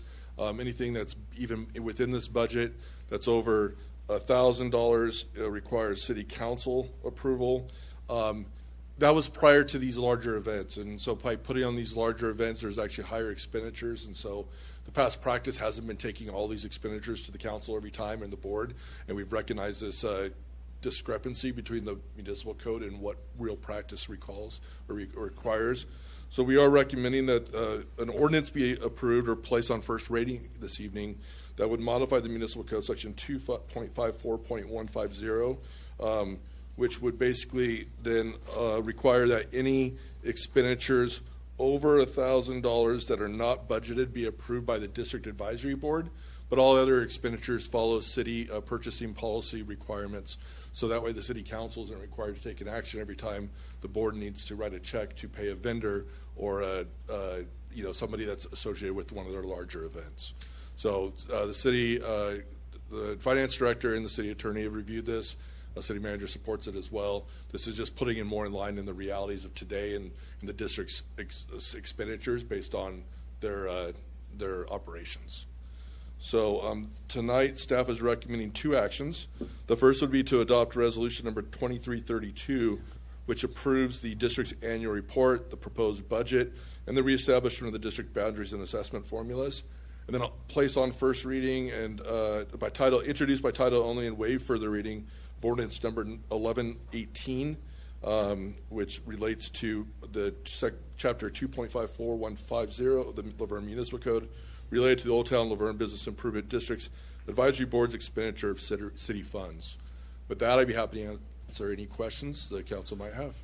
I think that that was what I was going to ask you, because I know there was a few comments from some of the business owners that they were kind of restricted as far as the check writing, and it was kind of antiquated to more access to the funds. And I think it's very important, considering some of these events that are putting on, there's a tremendous amount of outlay considering what we're doing now, and it really has morphed. So I'm glad to see that. Does that? I think there's actually further work to be done on that front. I was going to say there's access to funds, but also how the funds are kept, how the city keeps them. I think we need to really review that as a city management and you guys, and also the downtown business district, to make it more cohesive for the downtown business district to be able to access those funds and to be able to do what they need to do, because I think that's kind of a stumbling block. It is, and so the next year that is a goal. Okay. The city is the primary keeper of the district's budget, but now several years back, the district established an association, a nonprofit association, which has the ability to incur the cost of having these events, but also directly accept the revenue of the events and kind of operate it on their own. And so, similar to what we have with the Chamber of Commerce, more than likely we'd have an annual agreement between the city and the district association, or the Old Town Laverne Association, which would outline how those events happen, but take a lot of the budgeting out of the city's process and put it directly back into their hands, because they have the ability now with that revenue source to be able to do a lot of the things. Some of the general street maintenance, sidewalk sweeping, power costs associated with the lights and the stage, those will continue to be part of the city's budget, along with the annual assessments that are collected. That's part of the business license, so that probably wouldn't change. But having the events kind of move to the association is a goal, I think, that's been expressed by the board, and I think we're receptive to. Obviously, that would come back and probably require further municipal code changes. But for now, we'd like to just change this one code regarding the expenditure of funds, and we'll probably have a new system by this time next year, is my guess. That'd be great. Yeah, Mr. Mayor, there's business improvement district associations that are out there. When I was in Huntington Beach, they had a very vibrant downtown business improvement district, and this is exactly what you want to see. This is an evolution of our business improvement district growing and getting better and doing more for the benefit of the folks that they're serving in the downtown area. So I think this is a good time to maybe work with them to look at bringing in one of those business improvement associations to do some review and to provide us, the city council and the association, kind of a snapshot of where they are and what the next step is in their growth. Well, I think too that besides that, just the economic development of our downtown business district is so important to the city to maybe bring something like that on too, because as Mr. Scheer would know that economic development is extremely important. Whether we have vacancies or not, it's still to get the right places here, the right restaurants here, to be that attraction. So I look forward to that, because I know there's been some issues with that. So Ms. Attorney, what would you suggest? Public comment. Oh, public comment first. I'd like to open up public comments. Anybody have any public comment on these items? Anna's shaking her head, so that means nobody wants to comment. Okay, that's good. Anna said no. Okay. Okay, without that and no public comment, we're going to close that and we'll move over to the dais. Do we have any questions for staff on this? Council? City Attorney? I would recommend that you take the item in two separate motions. Okay, so we will need to adopt resolution number 2332. I moved motion to move adopt resolution number 2332, approving the district's annual report, proposed 2023-2024 annual budget, and the reestablishment of the district boundaries and assessment formula. Second. Thank you. I thought you'd never ask. Vote, please. That was approved 3-0. And then motion to approve and introduce by title only and waive further reading of ordinance number 1118, an ordinance of the City Council of the City of Laverne, County of Los Angeles, State of California, amending Chapter 2.54.150 of the Laverne Municipal Code relative to the Old Town Laverne Business Improvement District Advisory Board's expenditure of city funds and making a determination that the adoption of the ordinance is exempt from the California Environmental Quality Act. That's a lot. Second. Thank you. Vote, please. And that was approved 3-0. Thank you. Thank you, staff. We move on to second public hearing on resolution number 2333. We could wait adopting. for Steve. Okay, come. Oh, okay. Wait till we get- not gonna miss anything. Mr. Delmer, While you the wanna do Assistant some City music? Manager is getting Councilmember Johnson, I will bring up Finance Director Christy Lopez, just because she hasn't been up here enough.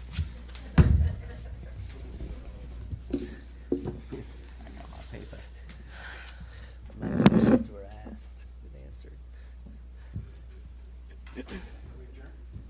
answered. In your dreams.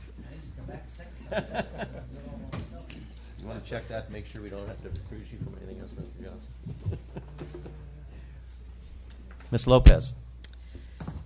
Good evening, Mayor and City Council. Tonight I bring to you a recommendation to adopt Resolution 2314, the fiscal year 23-24 comprehensive fee resolution.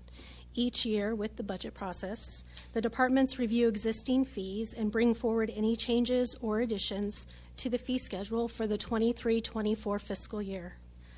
There are no new fees being proposed. There are 2 fee revisions and 1 addition to language. The first fee is the CPI increase for the citywide refuse services, which is consistent with the city's waste management contract. The second fee is the temporary overnight parking permit. The last increase was completed in 2018. Since then, there have been significant increases to run this program, which is seen as beneficial for safety and security reasons.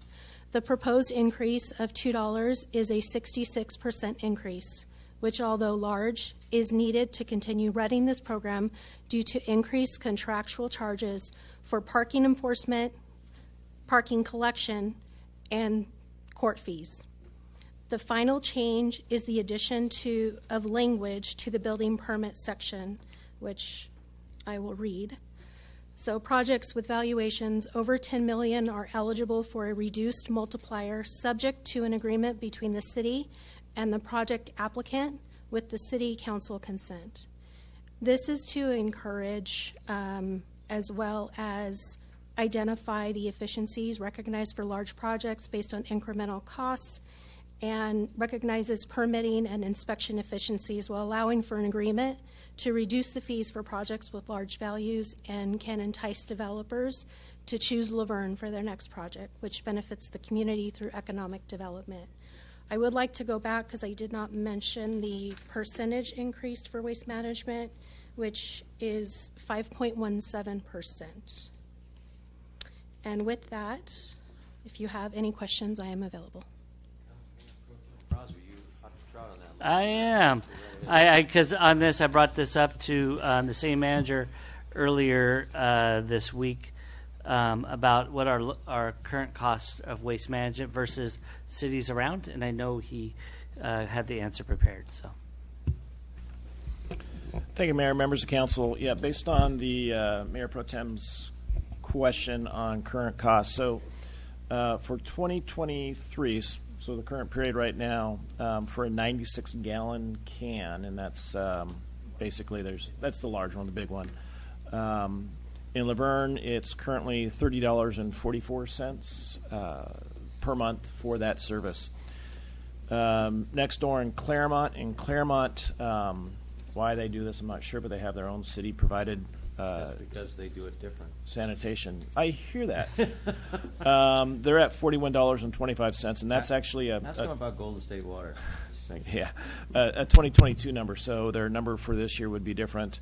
Glendora, which currently uses Athens Disposal, and again, this is a 2022 number, is $41.10. And then San Dimas, which is next door to us, this is a 2023 number.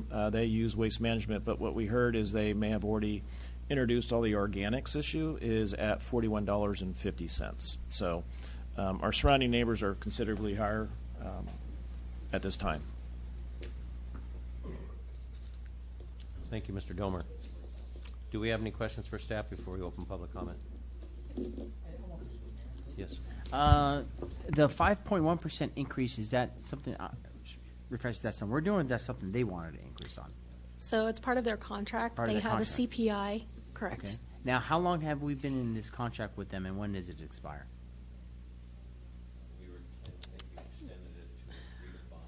I believe we have it for another 7 years, but I'm not positive. It was extended about 2.5 years ago or 3 years ago for 10 years, so we have about 7 years left in it.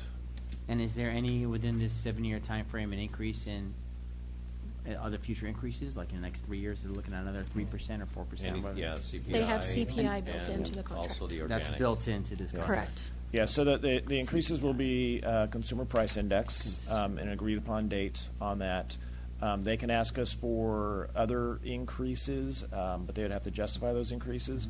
And then, of course, what are the biggest driver of increases nowadays is basically state legislation that is pushing down state unfunded mandates. So, again, our state legislators are pushing items that are creating, like the organics issue and all that stuff, which creates additional expenses, and they're passing it on. And so. But the 5.17% increase on a $30 rate is $1.57, and so we're already $10 cheaper than the cities right around us. Yeah, too. I get it, but I'm looking at the totality of it, and I'm not a big proponent of increases of taxes, anyways. But I don't know if it's $1 here, $1 there, $20. I mean, things just add up. And for our citizens here in Laverne, they're on a fixed income. I mean, we're getting them $1 here and $1 there, and I get it. But at the same time, I just want to make sure that no long-term effects is going to help affect some folks here in our community. That's all. And I understand the last contract was a no-bid contract. It was a single source, which I'm not in favor in at all. Yeah, the last two cities I was at fortunately had those contracts come up. With all the new laws that are coming down from the state, cities are less likely to extend it with their current provider and more so just go out because there's just so much more in the contract and the franchise that you have to do. So a lot of cities are working with a third-party consultant. There's a lot of good information out there, but again, we would start that process in about 5 years from now. Yeah, because I'm a proponent of going out to bid, as we're finding out, though, that sometimes, but still, to be up and up, we need to make sure, as Councilmember Cash said and Councilmember Johnson, we need to make sure that we're doing due diligence on our contracts and we're getting the best thing for our citizens. But at the end of the day, it may not be cheaper, and we would stay with our local provider that's been doing it, but that doesn't always work that way either. So, but I think we should, at least review the contracts. It's very important, as we've been doing, actually. We're reviewing a lot of the contracts now. Mr. Johnson. Was there an issue with Waste Management's green waste diversion as far as their facility? I mean, was that in Tule Lake area and Now, the one in Tulare, it's closed. It's closed right now, if I'm not mistaken, because of the water issue. You're talking about Tulare Lake. where there wasn't a lake, there was no 100-year lake, but now there is. They haven't, yeah, they actually have not. They stopped it because of the fact that the lake that wasn't there is now there, and apparently they're stopping all Diversions to that one? But I don't know where they're going, so. Okay. We can get more information on just on the green waste, which is now different. So one of the biggest issues about 4 years ago is the state, you used to be able to use green waste as what's called alternative daily cover. Right. So at a landfill, they would use the green waste to cover the trash so the birds and other rodents wouldn't get into it. And the state changed the rules and said, well, no, that's now part of the landfill mass, and you can't count it as ADC, so it went to the diversion rate. So then you had to start diverting that to a composter and all that stuff. Of course, you can't put that, next door to a bunch of homes or anything like that, so they are located in areas outside the urban areas. Same thing with the organics, is they promulgated all these regulations before there's actually the supply to be able to take care of the demand of stuff coming in. You mean to tell me that they did something before they had something in place? Yes. Kind of like electrification of cars. Yes. So there's a series of issues, yes. Thank you. Well, I always say, the organics, there's a garbage disposal in the kitchen, use it. There you go. I'll just say it. Anyway, thank you, Ms. Lopez. I know. Careful. I'd like to open up public comment. Would anybody like to? Yes. Come on up.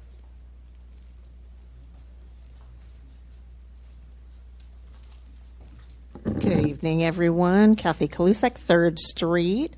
Back when we did the whole no-bid contract, our previous council people and city manager took a lot of flack, and the reason they said is if we extend this contract, we will be the cheapest around, and they were correct. So I just want to, if they're watching, thanks, guys, for putting up with all the crap you had to put up with.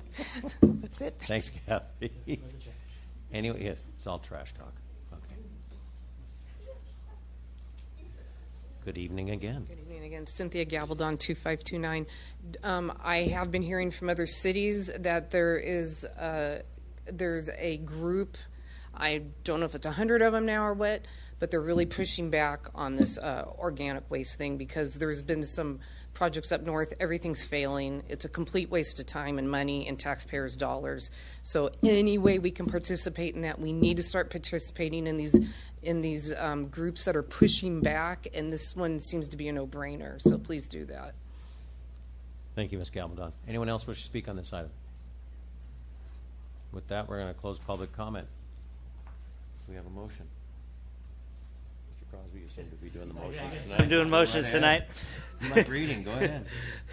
I move to adopt resolution adopting the 2023-2024 comprehensive fee schedule established by resolution 23-14. Second. I'll second. Vote, please. That was approved. 4-0. Thank you very much. Now we move on to our last public hearing, ordinance number 1119, establishing that regular meeting time for the City Council will be set by resolution. Is that correct, Mr. Gomer? That is correct, Mr. Mayor, and I'll go ahead and take this one. So one of the things that we've done recently is we've had a couple special meetings before the regularly scheduled City Council meeting in order to have a closed session. One of the problems of going into closed session afterwards is sometimes these meetings go late and you don't get the best best discussion going when it's a late night. Also, like tonight, we have 2 workers' comp items on, and we have to coordinate with the workers' comp lawyer who is hanging around waiting to get on. So Currently, under the municipal code, our meetings are set by date and by time, and what we want to do is set it by resolution so that we could set an earlier time frame, say 5:30. Then at 5:30, we would start a closed session. If we don't have any closed session material, we could always do a study session. But the regular session, the goal is to always make sure that's at 6:30 because that's accommodating for the public and for members of the council to get here. And so this would basically just make that change in the ordinance that allows us to set the city council meetings by resolution instead of going through ordinance. Very good. Thank you, Mr. Domer. Any comments for staff? We want to open up public comment on this. May I open up public comment? Any public comment on this item? Mr. Bowen.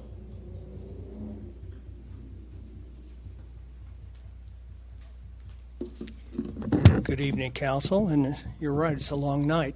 I read the wording in the proposal here, and isn't one of the big changes that it goes from 2 meetings, it takes away the 2 meetings a month and goes to 1? No. Are you sure? That's how it's worded.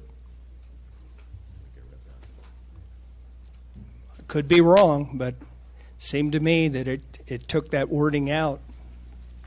Well, again, so what we'd be doing is setting it by resolution. So at the resolution that's brought back after this is enacted, then it would be set for the current. We don't want to change the current meeting times or days. So no, I understand that, but I believe I read it that it said 1 day, potentially 1 meeting a month, not 2. There was no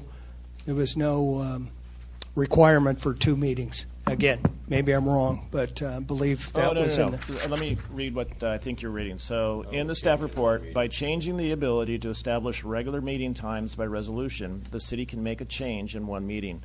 So by ordinance, what we're doing tonight, so we're having the first reading. So say if we wanted to permanently change the meeting time from 6:30 to 6 by ordinance, we'd have a first reading. We'd come back at the next meeting, have the second, and then it would be adopted 30 days later and enacted 30 days later after the adoption. When you set it by resolution, once this ordinance is enacted, we will come back 30 days after adoption, and then with a resolution, which is good that night, we'll set the date and time. So it's the act of actually setting a new meeting time or date in 1 meeting versus the multiple process that an ordinance takes to do it. So it's not changing it from 2 meetings per month to 1 meeting. It's just that if you're going to make a change, it can be in 1 meeting versus the first read, the adoption. So the ordinance, the current municipal code that says 2 meetings a month stays. That's what we want to continue, yeah. I've been at a 1 meeting a month city. Not good. I wouldn't think so based on most of these. Okay, thank you. But then earlier we did cancel the July 3rd meeting. Right. I think, So- I think the reason that the ordinance would read, it's basically a minimum of 1, and that would allow for you to say, we're not going to have a regular meeting on the 4th of July. Your first meeting in July is almost always going to fall at or right around the 4th of July. And so that would allow us by resolution, for example, to say the regular meetings would be first Monday, third Monday, and then regular meeting starts at 6:30. Study sessions or closed sessions may start at 5:30, and the July meeting can be canceled, for example. Yeah, and the other benefit is, since we meet on Mondays, there's a lot of Monday holidays, and sometimes there's 5 Mondays in a month. It's nice to have that extra week to, get the agenda done, but at that point, you could also make sure you still have 2 meetings that month, unless you just continue it to the next Tuesday, but you can shift them around. So, Ms. Beauchamp. Sneaking back there. Danita Beauchamp, 2516 Amherst. My concern with this resolution change is that, or ordinance, 119 change. Normally you're your presentations, such as that we had last meeting, to like Damien High School's hockey team and the debate team and all of the other student athletes and students that have won awards or won championships in the athletic department, and you generally do those presentations prior to the city council meetings so that they leave and they don't have to stay here for the rest of the night like the rest of us. So with that being said, how would you have your closed session meetings? Because, you know, closed session, when I began coming to council meetings, they were few and far between. They're almost as often as your regular meetings, unfortunately. So, you know, I think you would be imposing on the residents and, you know, the students and athletes by preventing them from having that time prior to. I think if you're going to make any kind of change, then it should just be an entirely different day of the week because of the frequency. So that's my opinion. Thank you. Any other public comment? We'll close public comment, bring it back up, and can we answer that question? Yeah, I can answer that question. What the plan would be to maintain the regular meeting starting time of 6:30. The closed sessions would start earlier. The council would open that meeting. There could be comment on those closed session items. That wouldn't hold up any of the proclamations and so on. We could basically adjust it whatever we want. Correct. Okay. Any other questions for staff, council? Then I take a motion. Come on, Rick. Mayor Pro Tem. All right. Move to approve first reading of ordinance number 1119, establishing that regular meeting times of the City Council shall be set by resolution. Second. Second. Vote, please. Took his thunder. We're missing one. Mr. Mayor? He needs action. I didn't read it all out. Oh. And that the City Council should introduce by title only and waive further reading of the ordinance of number 1119, an ordinance of the City Council of the City of Laverne, County of Los Angeles, State of California, establishing that regular meeting times of the City Council shall be set by resolution. I apologize. Oh, you just failed. You've only read 16.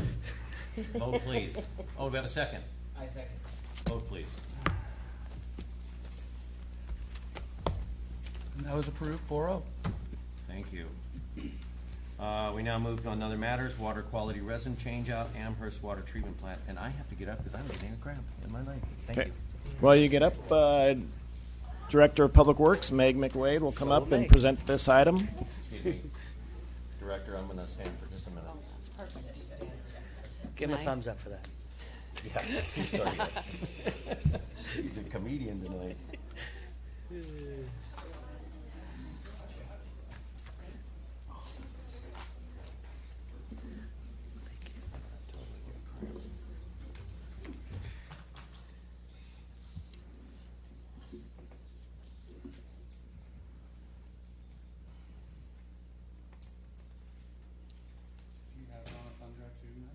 I don't, but I could just speak to it if you would like to, and I could have little pictures. Basically, this is the resin replacement at the Amherst treatment plant. Essentially, the plant was built in 2007. It treats for both nitrate and perchlorate. We have the resin that needs to be replaced for the perchlorate vessels, and so we're looking to award the resin that has been approved by the Division of Drinking Water. So it's a sole source contract to Calgon for the type of resin that's been approved by the Division of Drinking Water. And it's a cost of about $152,000. And basically, they're really the only one that supplies this to do the They type are. of treatment they need to get the best results out of the removal of the perchlorate, Yes. correct? And we can post I can show you pretty pictures of the plant, or we You can did just well. answer questions. Meg, are there other sources, not necessarily for this particular resin, but other resins that do the same thing? There are other perchlorate resins, and when we initially activated the plant, they looked at different ones, and this is the one that they selected for our water quality. But there are other options. So if we wanted to do that for the next replacement cycle, what we would do is we would use them, and we'd go through the Division of Drinking Water process to modify our drinking water permit. Yeah, I mean, it would be worthwhile to see if there's a better product for our needs instead of just going to a single source over and over again without knowing what else is out there. Because we've done this. This is about this since I've been on council. I think this is the second time we did this. I'm not certain about the perchlorate. I know we've changed out We've the had to once, nitrate if I'm correct. resin We've done- before. We've done this once before, but I do agree with Mr. Johnson. Okay. I think that we need to make sure that same thing. Okay. But this particular time, you really can't because it's the best product for us to use right now in the situation we're in. Is that correct? Yes, it is. Thank you. Thank you very much. Thank you. We'll open up public comment. Anna, would you like to comment on this item? Then Ms. Beauchamp.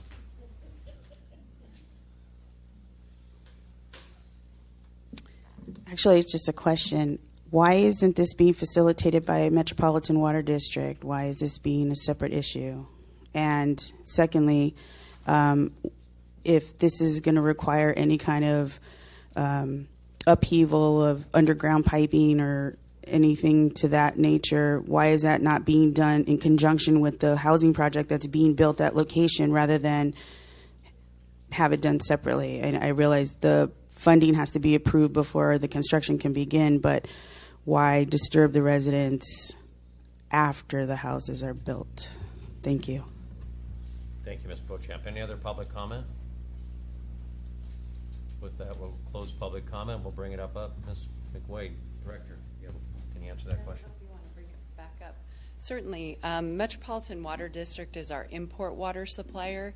This is actually treatment of our own groundwater, which is the most reliable and least expensive supply of water. And for the city of Laverne, we get about 25% of our water supply from groundwater. So it isn't in conjunction with Metropolitan for that reason. It's our own water supply.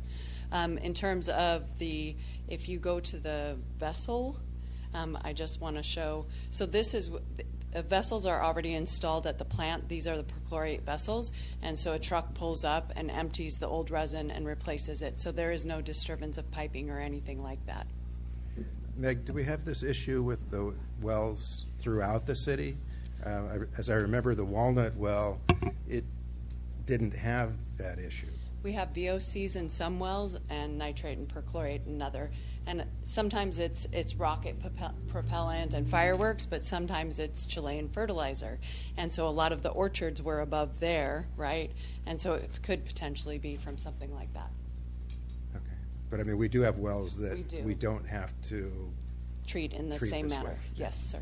But most of it was from the farming community, is that correct? We believe so. Sorry. Hey, God bless the farmers. How many wells do we have? Do you know? I was curious if you can get back to me. Let me know. Actually one day. texted Richard because I should have thought No, how no, many. that's okay. I just want to know how many There's wells 7 we have. active, but I don't know how many feed into this plant. 7 active? I will get that, and we can That's cool. post it on the website too. And you said 25% of the city drinking water Is groundwater. is our groundwater, Yes. that not from. Okay. Yes. Why is there only one water report then from MWE? Why are there not one from groundwater and one from MWE? You know I'm allowing you to do this because it's a really good question. So the city actually has a water quality report, and in that water quality report, we talk about both groundwater and the import water and all the water quality related to it. So if you look on our website, there should be the water quality report each year, and so we're in the process of compiling it. It'll be posted by July. Very good. Does that come out with the water bills? No, that data? typically it used to have to be done that way, but now we can post it online and also post it at community centers in different places. Because we used to get a separate thing that would tell you your water quality. It would be a Yes. separate, completely separate from our water bill that would tell you what's in your water, what's not in your water. Exactly. So, okay. Online. I'm sorry, you got me really excited Okay. now. 25%, is there a way to increase it? Can we do some more research to find out maybe there's another existing well There's another agency. that does all that? They're utilizing our well at this They point. limit us. It's the Walnut Valley Yeah. Basin. Okay. And we can only pull some. It's like a 5-gallon bottle of Arrowhead water that feeds out everywhere. And you can only use so Everybody's got a much. straw. Everybody's got a straw. Everybody got strong. That's a good way to describe Well, let's it. put another straw in. I mean, I don't know. I don't know. Okay, with that, Thank you. very much. And Mr. Mayor, just to follow up on that, under the Public Works page on our website, it's the Consumer Confidence Report. And last year's report from 2022 is posted. It goes all the way back to 2015. It's a PDF. You can pick it up and look at it. And as Meg would know, thank God we don't have to deal with PFAS in our area. So Meg understands PFAS. It's the forever chemical that's in water repellent, so flame retardant, nonstick pans and all that stuff. Heavily prevalent along the Santa Ana River coming in from the Riverside area, and so the cities down there. At one point, the state had shut down wells, and some cities were completely impacted by having all their wells shut down until they had filtration put in. A big lawsuit. Just announced last week that there's a major settlement, like $2 billion with DuPont and some of their subsidiary companies. But, yeah, so. Okay. Well, thank you. With that motion? So move the water quality resin changeout at the Amherst Water Treatment Plant. You got it all? Second. Oh, thank you, Mr. Johnson. Look, where Miss. There you go. That was approved 4-0. Thank you. This is the time set aside for public comment. I want to remind that the Brown Act prohibits the City Council from talking or engaging in discussion on any item not appearing on the posted agenda. However, your concerns may be referred to staff as set for discussion at a later date. There is a forget the 3-minute thing, whatever. We open up public comment. We have Ms. Beauchamp.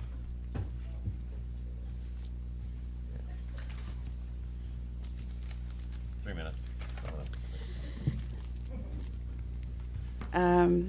I just want to address, the housing project that's going over San Dimas near the border of Laverne is on everybody's mind right now, especially with the protest coming up on Saturday at 10 a.m. at the Montessori school. But I wanted to point out something that was brought to our attention just this afternoon.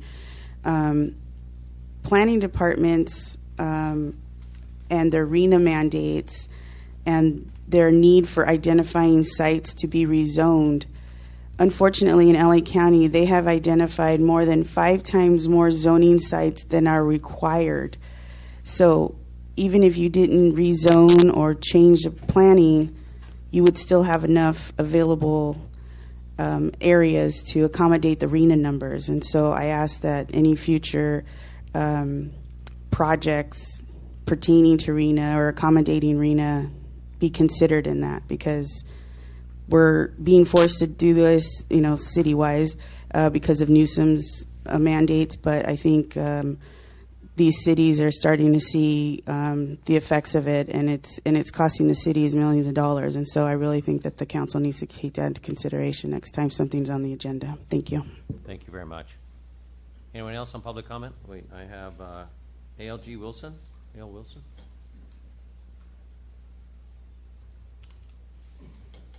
Al. It's Al G. Wilson. Good evening. Al Wilson, 5604 Lakeview Drive. I just had a question for the council.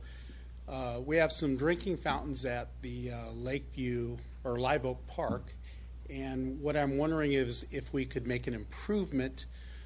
Some other cities have drinking fountains with a dog basin at the bottom of it.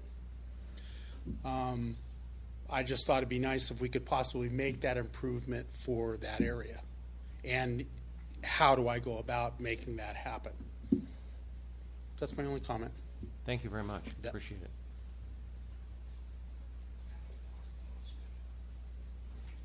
If you just state your name and your address, we'd appreciate it. Hi, my name is Tatiana Banta, and I'm at 3535 Logan Street. And I just have a concern. As a parent and as a resident, we've been experiencing a lot of homeless in our backyard, which is the wash or the easement. Yep. Oh, yeah. Which is the wash or the easement off of Wheeler by the preschool. I don't know if you guys are familiar with the area. And there's a lot of shopping carts, a lot of trash, a lot of yelling, rock throwing. We've had people, throw, poison stuff over our wall, and our dog got sick. Anyways, so we call the police, and the police, they're supposed to come out and check, but they dismiss us. They never come by. We have cameras out there, looking, and we never see them come by.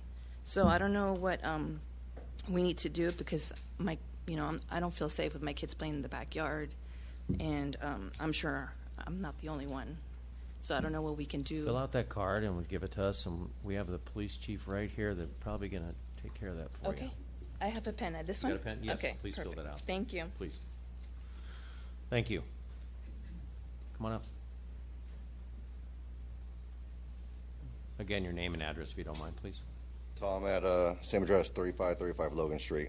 Been in Laverne since I was 2, and moved back. It was an awesome city. Went to all the schools here and everything else.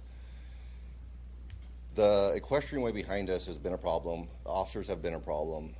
They say they respond. They do not. We have a known pedophile that goes back there, which is now supposedly been removed. We haven't seen him recently, but he's next to the preschool talking to the kids and up the street from elementary school with no parameters.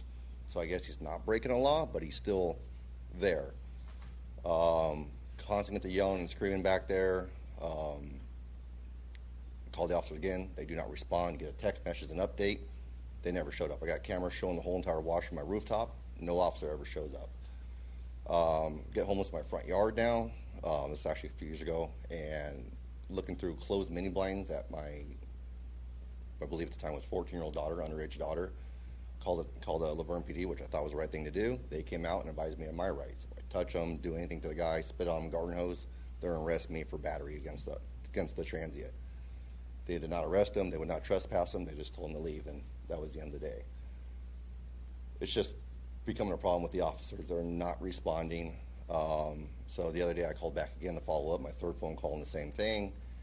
And again, the dispatcher wants to be very argumentative, said they responded. I told them they're a liar. They did not respond. I got footage of 24/7 rolling. They never came by, and then she tells me it's not their jurisdiction, that it's not their problem. So they're not going to do anything about it. And that's the equestrian way, directly behind the preschool on Wheeler by the auto zone. Thank you very much. We'll look into that. Thank you. Anyone else for public comment? Gary, good evening. You waited all night just to say hi. Yeah. How are you? Fine. I'd like to thank the city manager, grounds department, maintenance department for taking care of the walkway over the Chelsea Bridge over the freeway. Neighbors like it too. You guys did a good job over there because it was a real mess. So thank you. No more mosquitoes? Not yet. There is a few mushrooms growing over there. Few mushrooms. Not the good ones. Not the good ones. Got to watch that, Gary. Thank you. I appreciate that. That's a very nice comment. Thank you. We have a great staff here that try to take care of everything we possibly can in a timely fashion. So, anyone else for public comment? Oh, Mr. Bowen.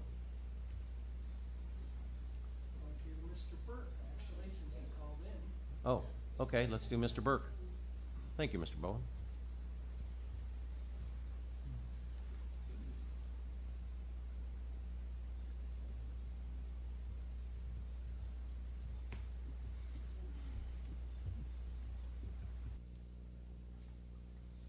Good evening. Can you hear me?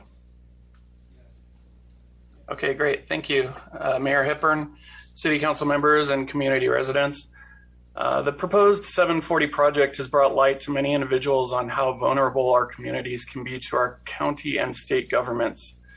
We have learned that what seems right to some is not right to all, and that residents can say things that seem right to them, but may be portrayed as wrong to others.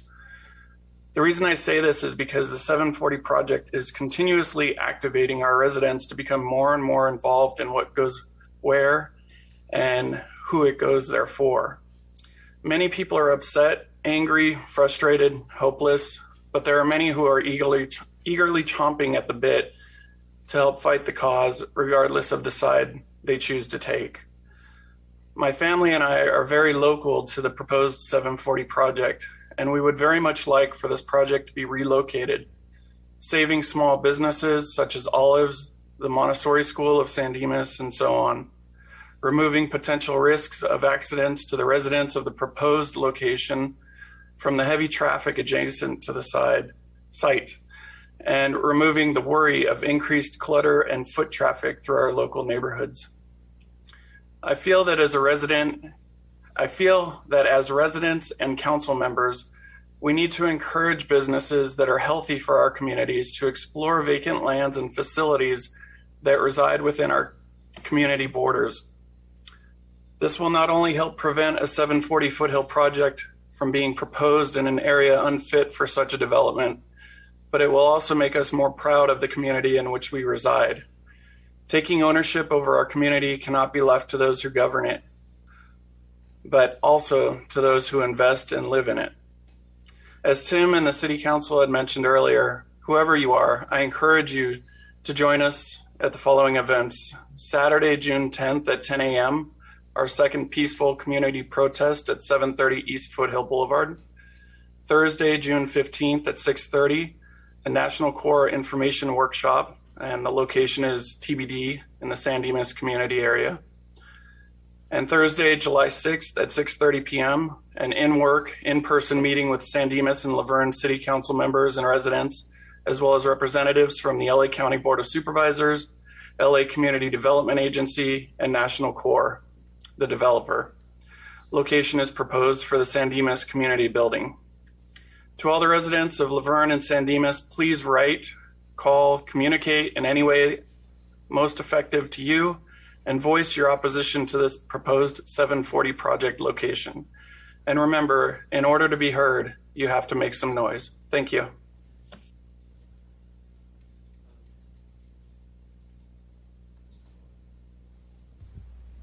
Mr. Bowen.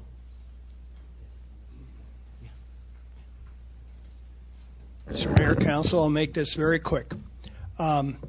Reached out to some. I've lived in northern Laverne for 20 years. Why can't we get a cell tower up there? The phone's awful. Nothing works. Please help us. And last thing, I go up Wheeler like 3-4 times a day. And for some reason, a couple of weeks ago, I just noticed there's a porta potty by the park there above La Mesa School. But 100 feet back, there's a gorgeous brick restroom. And I'm just wondering, why is there a porta potty out by the curb for years? Maybe somebody, I don't know if that's city property or what, but be great to have that thing gone. Thank you. Thank you, Mr. Bowen. And the cell tower, we need something. I would agree. Yeah. On the, Mr. Mayor, on the cell tower, I did reach out. There was a entitled cell tower that was going to go at the CR Laverne, and it was Verizon, and then it expired because they just never pulled it. So I reached out to, after Mr. Bowen's concerns were expressed at a meeting, I reached out to the firm that was going to do it. At first they weren't interested, and I asked them to reach back out to Verizon or anybody else. And the last I heard is that they were interested, so I'll check in with them to find out where they're at. They're going to have to come back through and get everything. The other issue is that Sierra Laverne is now closed, so I did point them in the direction of both our right-of-way and then any of the parks that are nearby that wouldn't be impactful. So, again, trying to get up something in the area just for better reception. It would be nice to include additional carriers because not everybody has Verizon or T-Mobile. What do you have? AT&T. Excuse me, Mr. Johnson. I have Verizon. You just continue on with the Verizon, please. Yeah. Change your plan. The best thing is just to get an antenna. Hey, yeah. At the rate you can change your plans, it doesn't matter what you carry anymore. You like a cell tower. Exactly. Yeah, crickets or whatever. That's just another gift from Sierra Laverne that just keeps. Yeah. So anything that we do work with anybody, of course we want to co-locate and try to get at least 2 carriers, maybe 3 carriers. That just makes works better. And then also utilizing our right-of-way, any of the street lights or anything like that, and putting a system along that where they can do microcells. So it increases the ability. So yeah, and there's all those Edison towers go right through there. I mean, that would be a perfect location. If you could put it on there, you can't make them any uglier. Yeah, true. It's just dealing with that. It's dealing with Edison at that point. That is they don't like problematic. So, and then JR is outhouse comment. He understands a lot about outhouses. Right up my alley. He's a resident outhouse. And I'll just speak generally to this. So specifically up there at Oak Mesa, that's a field that's heavily used by AYSO, where the brick and mortar facility is a city facility. So we have staff that close our restrooms at a certain period of time when the parks are supposed to close. I think it's generally at sunset. Where AYSO has a vast schedule of practices and tournaments and lights all those different types of things that are outside of those normal hours, and therefore they obviously need a restroom facility for when they're outside and not able to use our brick and mortar facility. Maybe we could paint it like a fence. That's pretty good. It's very good. Yeah, same thing. Any other public comment? Please.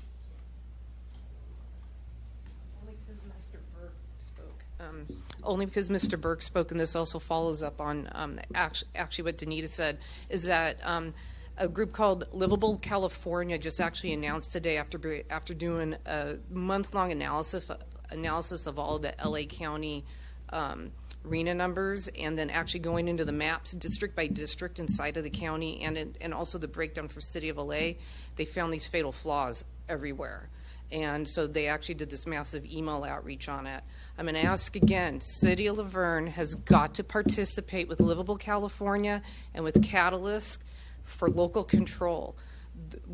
What is going on is not right. The numbers over and over again, we are pointing out that the math has been wrong.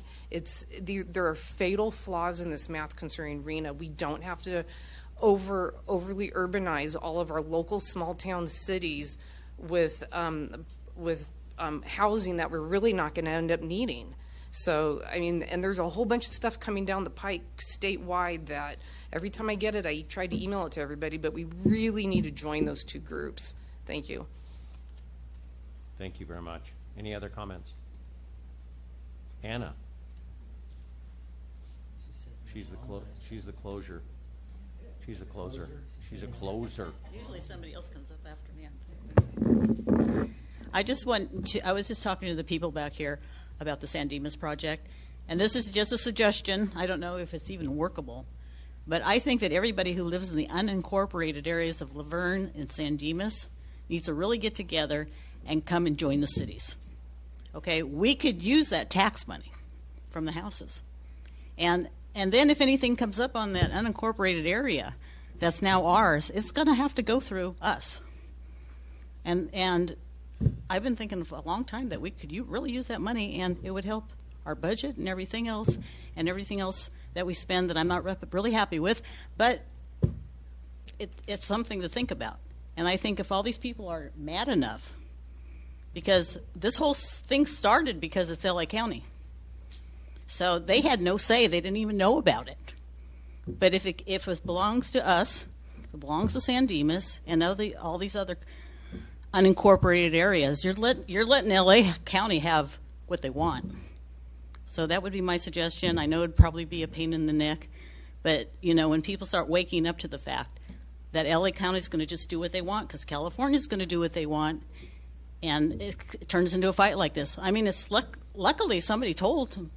I don't know if they told the mayor that, hey, you know what's happening? If we didn't hear about that, it'd be done. It would have been done that day. So that's just a suggestion, and we can use the property tax money. Thank you, Anna.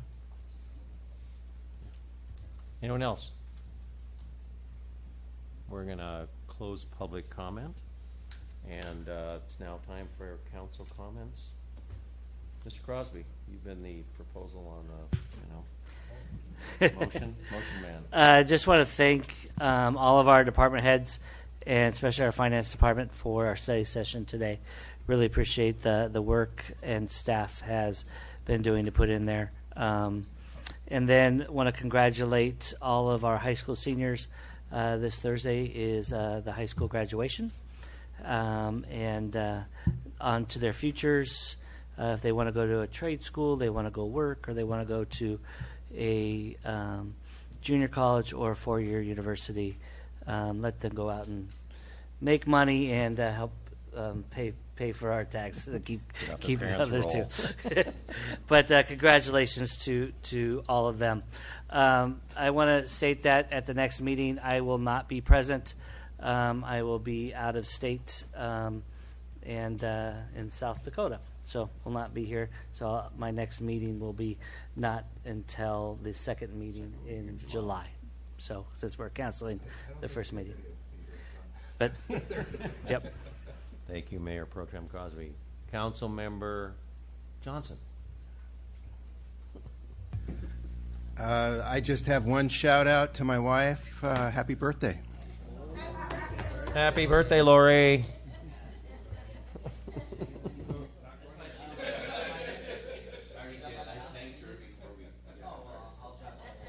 Councilmember Cash. Thank you. Just share this same sentiments Councilmember Crosby has mentioned regarding the high school graduates and those in our middle school that graduated from 8th grade into promoting, I'm learning some new things here, promoting into high school, and the University of Laverne graduates, and our very own State Senator Susan Rubio, who got her, I believe, a doctorate this time around. And so congratulations to all of them. And I was speaking regarding the different areas that are part of LA County. I have been working a little bit on it. So we're working on the future, see how we can get unincorporated areas that are part of Laverne, hopefully join Laverne. So that is a plan in progress, and it is just that, a plan. So we'll work on that. And that's all I have. Stay safe. I won't be here next 15th? 15th. Yeah. You're going to be on? No, I am going to be here on the 15th. I'm sorry. You're I'm not going to be on July 3rd. July. I'll be here July 3rd. I won't be here for the 7th after one after that, but I'll remind you of that. I'll be on I'm going to Kansas. Yeah, Fort Leavenworth. Dorothy. Yes, see Dorothy and Toto at Fort Leavenworth, so we'll see.